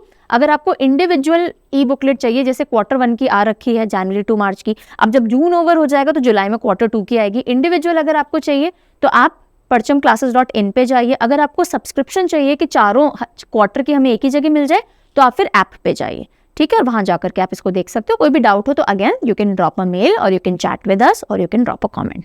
Okay, चलिए आगे चलते हैं।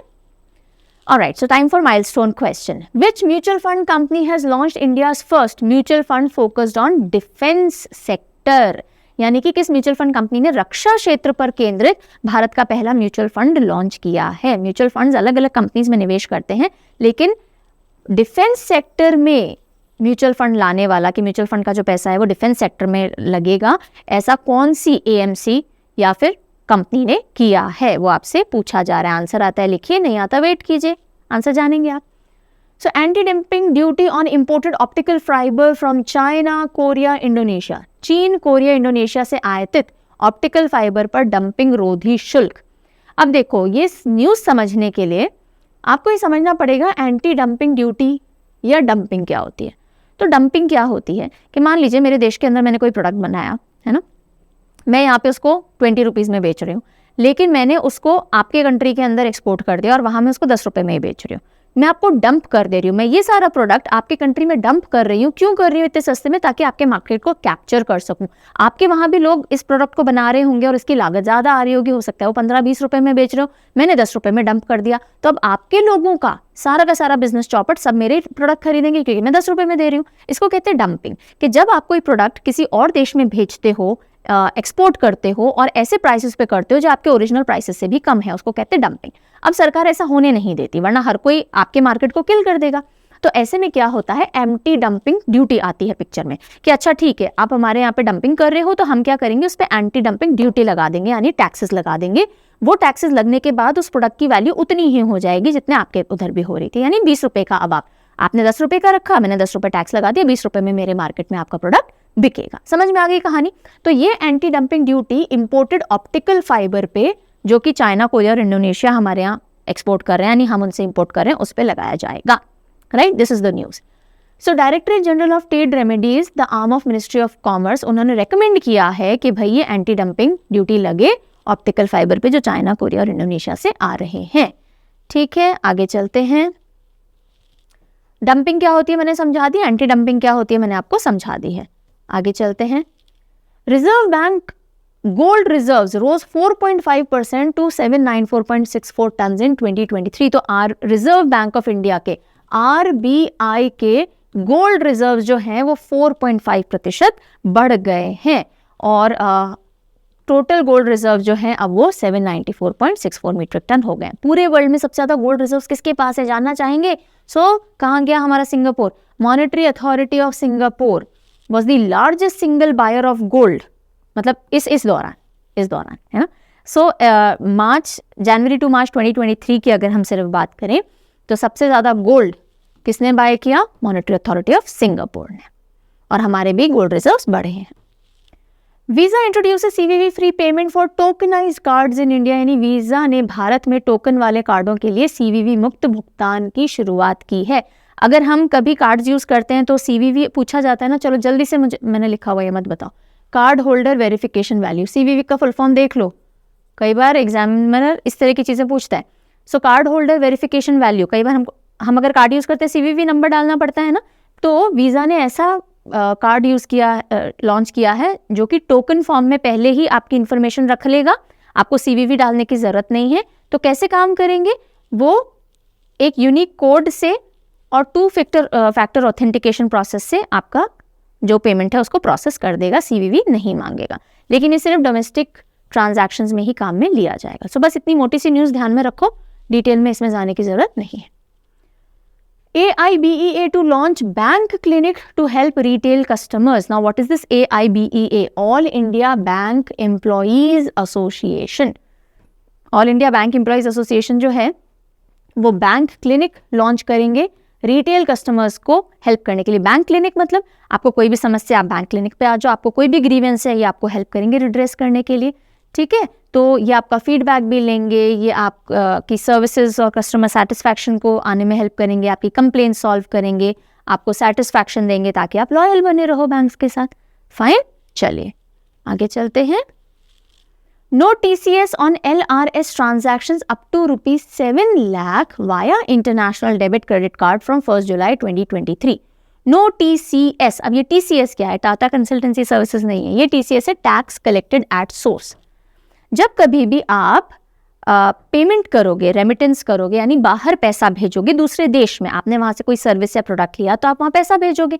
मान लीजिए मैंने कोई ट्रेनिंग ली है इंटरनेशनल किसी कंट्री से, तो मैं उनको पैसा भेजूंगी, तो मैं कितने लाख रुपए सालाना भेज सकती हूँ और उस पर TCS नहीं कटेगा। मैं 7 लाख रुपए भेज सकती हूँ और उस पर मुझे TCS नहीं देना होगा और ये इफेक्ट में आएगा 1 जुलाई 2023 से। समझ में आ गई बात?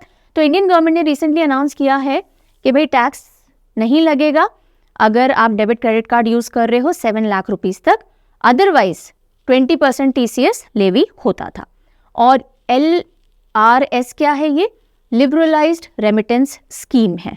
ओके, और इस लिबरलाइज्ड रेमिटेंस स्कीम में ऑलरेडी 2.5 लाख रुपए पर एनम की लिमिट ऑलरेडी दी जाती है अगर आप इन सारे एरियाज में खर्चा कर रहे हो। जैसे अगर आप प्राइवेट विजिट कर रहे हो किसी कंट्री में, गिफ्ट या डोनेशंस दे रहे हो, या फिर आप आपके कोई क्लोज रिलेटिव है वहाँ उनको खर्चे भेज रहे हो, तो कुछ एक लिस्ट है जिसके लिए 2.5 लाख रुपए आपको ऑलरेडी दिए गए हैं डॉलर्स। इसके ऊपर 7 लाख का आपको और प्रोविजन दिया गया है।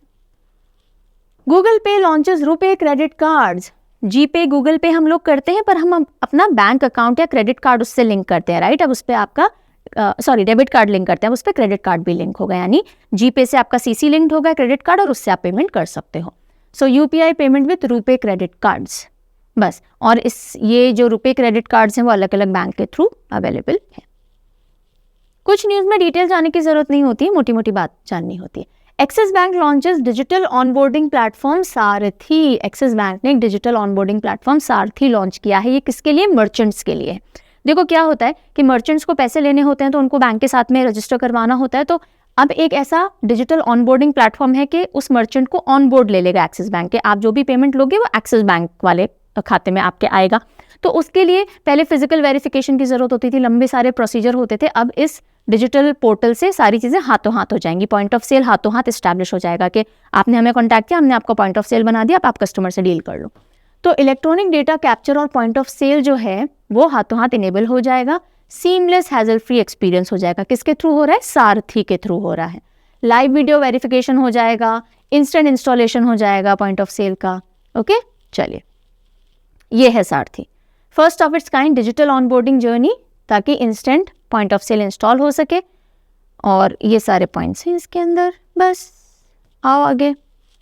Leave encashment tax free till 25 lakh for private sector employees upon retirement. Private sector में अगर कोई एम्प्लॉय रिटायर होता है, गवर्नमेंट की बात नहीं कर रहे हैं, प्राइवेट सेक्टर में, और अगर उसने अपनी लीव्स बचा रखी हैं, जैसे PL बचाई जाती है ना, तो वो लीव अगर इनकैश करवा रहा है और उसका पैसा 25 लाख रुपए तक आ रहा है इकट्ठा रिटायरमेंट पे, तो उस पे उसको टैक्स नहीं देना है। सरकार में तो ये पूरा ही टैक्स फ्री होता है, लेकिन प्राइवेट के अंदर लीव एनकैशमेंट जब आप करा रहे हो वो 25 लाख रुपए तक की लिमिट तक टैक्स फ्री रहेगा। इसके ऊपर आपको टैक्स देना पड़ेगा। पहले जो लिमिट थी 3 लाख थी, राइट? अब उसको बढ़ा के 25 लाख कर दिया गया है और ये इफेक्टिव में आएगा 1 अप्रैल 2023 से। ओके, चलिए। RBI sanctions merger of Maratha cooperative bank with Cosmos cooperative bank. बस ये एक सेंटेंस की न्यूज़ है कि RBI ने सैंक्शन कर दिया कि जो मराठा सहकारी बैंक है, यानी मराठा कोऑपरेटिव बैंक, उसका मर्जर हो सकता है कॉस्मोस कोऑपरेटिव बैंक के साथ में। RBI launches 100 days 100 pays campaign. 100 days 100 pays campaign किसने शुरू की है? RBI ने शुरू की है। इसका मतलब क्या है कि 100 दिन के अंदर हर बैंक, जितने भी बैंक इंडिया में, हर बैंक अपने 100 ऐसे खाते जो कि अब एक्टिव नहीं है, अनक्लेम्ड है, वो खातों में कोई एक्शन भी नहीं हो रहा, कोई उनको क्लेम भी नहीं कर रहा, उनमें रुपए भी पड़े हैं, जो भी पड़ा है कोई लेने भी नहीं आ रहा, तो ऐसे खातों को उनके ओनर्स ढूंढ करके उन तक वो पूरी क्लियर करने हैं, वो पैसे उनको पकड़ाने हैं। तो ये 100 दिनों के अंदर 100 अकाउंट्स, ऐसे टॉप 100 अनक्लेम्ड अकाउंट को सेटल करना है। तो banks to trace and settle top 100 unclaimed deposit for every bank, deposits की बात की जा रही है, विद इन 100 days। ठीक है, अनक्लेम डिपॉजिट क्या होगा? जिसमें कोई एक्टिविटी 10 सालों से नहीं देखी गई है, इनएक्टिव पड़े हुए हैं वो, तो आप ढूंढो और उनको पकड़ाओ, उनका जो भी डिपॉजिट है। Indian economy expected to grow 6.7% in 2024। UN की रिपोर्ट है जिसका टाइटल है world economic situation and prospect as of mid 2023। इसमें ये सामने आया है UN का एक एस्टिमेट कि 2024 में इंडिया का जो इकोनॉमी है वो 6.7% की रेट से ग्रो करेगा। एंड इंडियन इकोनॉमी 2023 में 5.8% और 2024 में 6.7% की रेट से ग्रो करने का अनुमान है। इन्फ्लेशन जो है एक्सपेक्टेड टू डेक्लेरेट, यानी कम होने का है, 5.5% पे ये आएगा। ये सब UN की रिपोर्ट ने बोला है। और ये रहा आपका माइलस्टोन क्वेश्चन का answer. HDFC mutual fund launches India's first defence fund कौन सा म्यूचुअल फंड है? HDFC म्यूचुअल फंड है जिसने पहला डिफेंस फंड लॉन्च किया है। India's first mutual fund focus on defence sector, और एटलीस्ट 80% जो भी उसका नेट असेट आएगा वो डिफेंस या फिर अलाइड सेक्टर जो है जैसे कि एरोस्पेस, डिफेंस वगैरह, इनमें लगाया जाएगा, इन्वेस्ट किया जाएगा। HDFC म्यूचुअल फंड याद रखेंगे। Under clear note policy RBI decided to withdraw 2000 note from circulation. So 2000 के नोट सर्कुलेशन से वापस लिए जा रहे हैं और इसको क्या नाम दिया जा रहा है? Clear note policy. Clear note policy ये होती है कि भाई जो पुराने नोट होते हैं, गंदे होते हैं, सॉइल्ड यानी गंदे हो गए, किसी ने लिख दिया, फटफटा गए, तो ये सारे नोट हम वापस ले लेंगे। लेकिन ऐसा इन्होंने डिमार्केट नहीं किया जो गंदे हैं वही लो, नो, सारे 2000 के नोट वापस लिए जा रहे हैं और इसको नाम दिया जा रहा है क्लियर नोट पॉलिसी। और लेकिन ऐसा नहीं है कि लीगल टेंडर नहीं रहेगा, 2000 के नोट आगे भी आएंगे, हो सकता है फ्रेश इशू किए जाएं, हो सकता है क्या हो अभी नहीं कह सकते, लेकिन ये अभी भी लीगल टेंडर है, यानी कि इसको 2000 के नोट्स को बंद नहीं किया जा रहा है, बस अभी जो भी सर्कुलेशन में उनको वापस लिया जा रहा है। ठीक है, सो क्लियर नोट पॉलिसी के तहत 2000 डिनोमिनेशन बैंक नोट लिए जा रहे हैं। अच्छा, इंट्रोड्यूस कब हुए थे 2000 रुपए के नोट? नवंबर 2016 में इनको इंट्रोड्यूस किया गया था, सेक्शन 24(1) ऑफ RBI एक्ट 1934 के हिसाब से। और प्रिंटिंग जो है वो 2018-19 में बंद हो गई थी 2000 के नोट की, ऐसा बताया गया है। और 89% जो भी नोट सर्कुलेशन में हैं वो 2017 के पहले के नोट्स हैं और 4 से 5 साल ही लाइफ मानी जाती है नोट्स की, और इसलिए अब इनको वापस लिया जा रहा है, ऐसा बोला गया है। क्लियर नोट पॉलिसी एक वर्ड आया है तो ये होती क्या समझ लेते हैं। इसको RBI ने लॉन्च किया था 1999 में कि जितने भी खराब नोट हैं, म्यूटिलेटेड नोट्स हैं, टोड़े मेड़े टूटे फूटे, उनको वापस ले लिया जाएगा। और इसके तहत अच्छी क्वालिटी के नोट्स ही सर्कुलेट किए जाने हैं कस्टमर्स के पास। और अगर आपके पास अदरवाइज भी कोई ख़राब नोट होते हैं तो आप इजीली उनको एक्सचेंज करवा सकते हो जो भी काउंटर्स होते हैं उन पे जा करके। मूविंग फर्दर, सो ये कुछ शॉर्ट न्यूज़ है, अगेन जो वन लाइनर्स हैं देख लेते हैं। Google invest 1 million to IIT Madras AI research centre. IIT Madras के आर्टिफिशियल इंटेलिजेंस रिसर्च सेंटर में गूगल ने $1 मिलियन इन्वेस्ट किए हैं। RBI allows SBI fund management to acquire 9.99% stake in HDFC Bank. HDFC Bank में 9.99% stake SBI Funds Management acquire करेगा। Okay?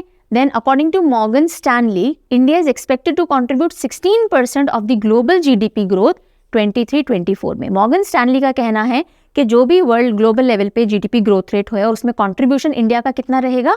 16% India contribute करेगा 23-24 में, यानी हमारा ग्रोथ रेट काफ़ी सही रहेगा और इसलिए हमारा कंट्रीब्यूशन अच्छा रहेगा। RRVL यानी रिलायंस रिटेल वेंचर लिमिटेड, जो कि रिलायंस इंडस्ट्रीज की ही एक सब्सिडरी है, उसने 31 होलसेल स्टोर्स ऑपरेट अक्वायर किए हैं जो कि metro cash and carry India के तहत ऑपरेटेड हैं। मेट्रो कैश एंड कैरी के साथ में MOU वगैरह साइन किया था रिलायंस ने उसको अक्वायर करने के लिए, तो उसके 31 जो स्टोर्स हैं वो ऑलरेडी अक्वायर कर लिए गए हैं। वर्ल्ड बैंक ने 82 मिलियन का लोन अप्रूव किया है टू कंट्रोल जूनोटिक डिजीजेस, जो कि जूनोटिक डिजीजेस कौन सी होती हैं? जो कि एनिमल्स से ह्यूमंस में ट्रांसफर होती हैं। ठीक है, तो वर्ल्ड बैंक ने अप्रूव किया है $82 मिलियन का लोन इस तरह की जूनोटिक डिजीजेस को कंट्रोल करने के लिए जो एनिमल से ह्यूमन में आती हैं। Fine. Then Patna becomes the first municipal corporation to use CBDC in the country. बहुत important news है कि पटना पहला ऐसा म्यूनिसिपल कॉरपोरेशन बन गया है जिसने कि जो हमारी डिजिटल करेंसी है ना उसको यूज़ करना पूरे अपने म्यूनिसिपल कॉरपोरेशन में शुरू किया है। Patna becomes the first municipal corporation to use CBDC, central bank digital currency, CBDC, और इसको ई-रूपी कहा जाता है। इसको RBI ने इशू कर रखा है और पूरे पटना म्यूनिसिपल कॉरपोरेशन में इसका यूज़ चालू हो गया है। और CBDC होता क्या है? ये एक तरह से डिजिटल करेंसी होती है जिसकी वैल्यू सेम रहती है विथ योर फिजिकल करेंसी, उसमें कोई वेरिएशन नहीं आता है। क्रिप्टो करेंसी की तरह नहीं होता कि भाई वेरी करेगा एंड ऑल, डिजिटल ही है क्रिप्टो की तरह, लेकिन ये हमारी जो फिएट करेंसी होती है यानी जो मेन करेंसी फिजिकल करेंसी है उसी की वैल्यू जितना इसका वैल्यू फिक्स होता है और सेंट्रल बैंक इसकी वैल्यू फिक्स रखता है, ये फ्लक्चुएट नहीं हो सकती मार्केट के हिसाब से। अब क्योंकि हम RBI इतनी देर से पढ़ रहे हैं तो इसकी कुछ ट्रिविया है, आप आराम से इसको बाद में पढ़ सकते हो, अभी डिस्कशन की जरूरत नहीं है। You can take a screenshot if you want. Then UPI transactions to dominate 90% of retail digital payment by 26-27। एक रिपोर्ट के हिसाब से जो UPI ट्रांजैक्शंस हैं, जो हम UPI से ऑनलाइन ट्रांजैक्शन कर रहे हैं, वो 90% पहुंच जाएंगे 2026-27 तक, यानी वो डोमिनेट करेंगे फिजिकल करेंसी का और ट्रांजैक्शन का रोल बहुत कम हो जाएगा। और ये रिपोर्ट है PwC की, टाइटल है the Indian payments handbook 22-27। UPI transactions likely to account for 90% of all the digital payments, okay, retail digital payment by 26-27। और अभी की अगर हम बात करें तो UPI डिजिटल पेमेंट रेवोल्यूशन की तरफ काफ़ी एक मेजर रोल इसने प्ले किया, और अबाउट 75% टोटल ट्रांजैक्शन वॉल्यूम जो है वो UPI कौन से सेगमेंट में, रिटेल सेगमेंट के अंदर, जो हम नॉर्मल रिटेल शॉपिंग वगैरह करते हैं उसमें इससे हो रहा है। UPI का इंट्रोडक्शन 11 अप्रैल 2016 के अंदर किया गया था। And with this we are done with all the important banking and finance news also for the month of May 2023। अब जाते जाते एक साइनिंग ऑफ क्वेश्चन आपके लिए छोड़ रही हूँ। If you know the answer do write down in the comment section, चाहे तो गूगल करके लिखिए because it will help you memorise it better, और नहीं तो अगला जो हम वीडियो लेकर के आएंगे which will be the last part जो कल आ जाएगा, उसमें हम इंटरनेशनल न्यूज, स्पोर्ट्स, इंडेक्स और रैंकिंग डिस्कस करेंगे, वहां आपको इसका आंसर भी मिलेगा। क्वेश्चन है, who has one Madrid open 2023 men's single title? Madrid open 2023 पुरुष एकल खिताब किसने जीता है? सो if you know the answer do write down in the comment section. So this was all from my side. I hope everything is clear to you, and if you want the PDF, I've already told you the details. If you want the subscriptions, I've told you the details. जल्दी ही मिलते हैं कल के video में। Take good care of yourself. Bye bye.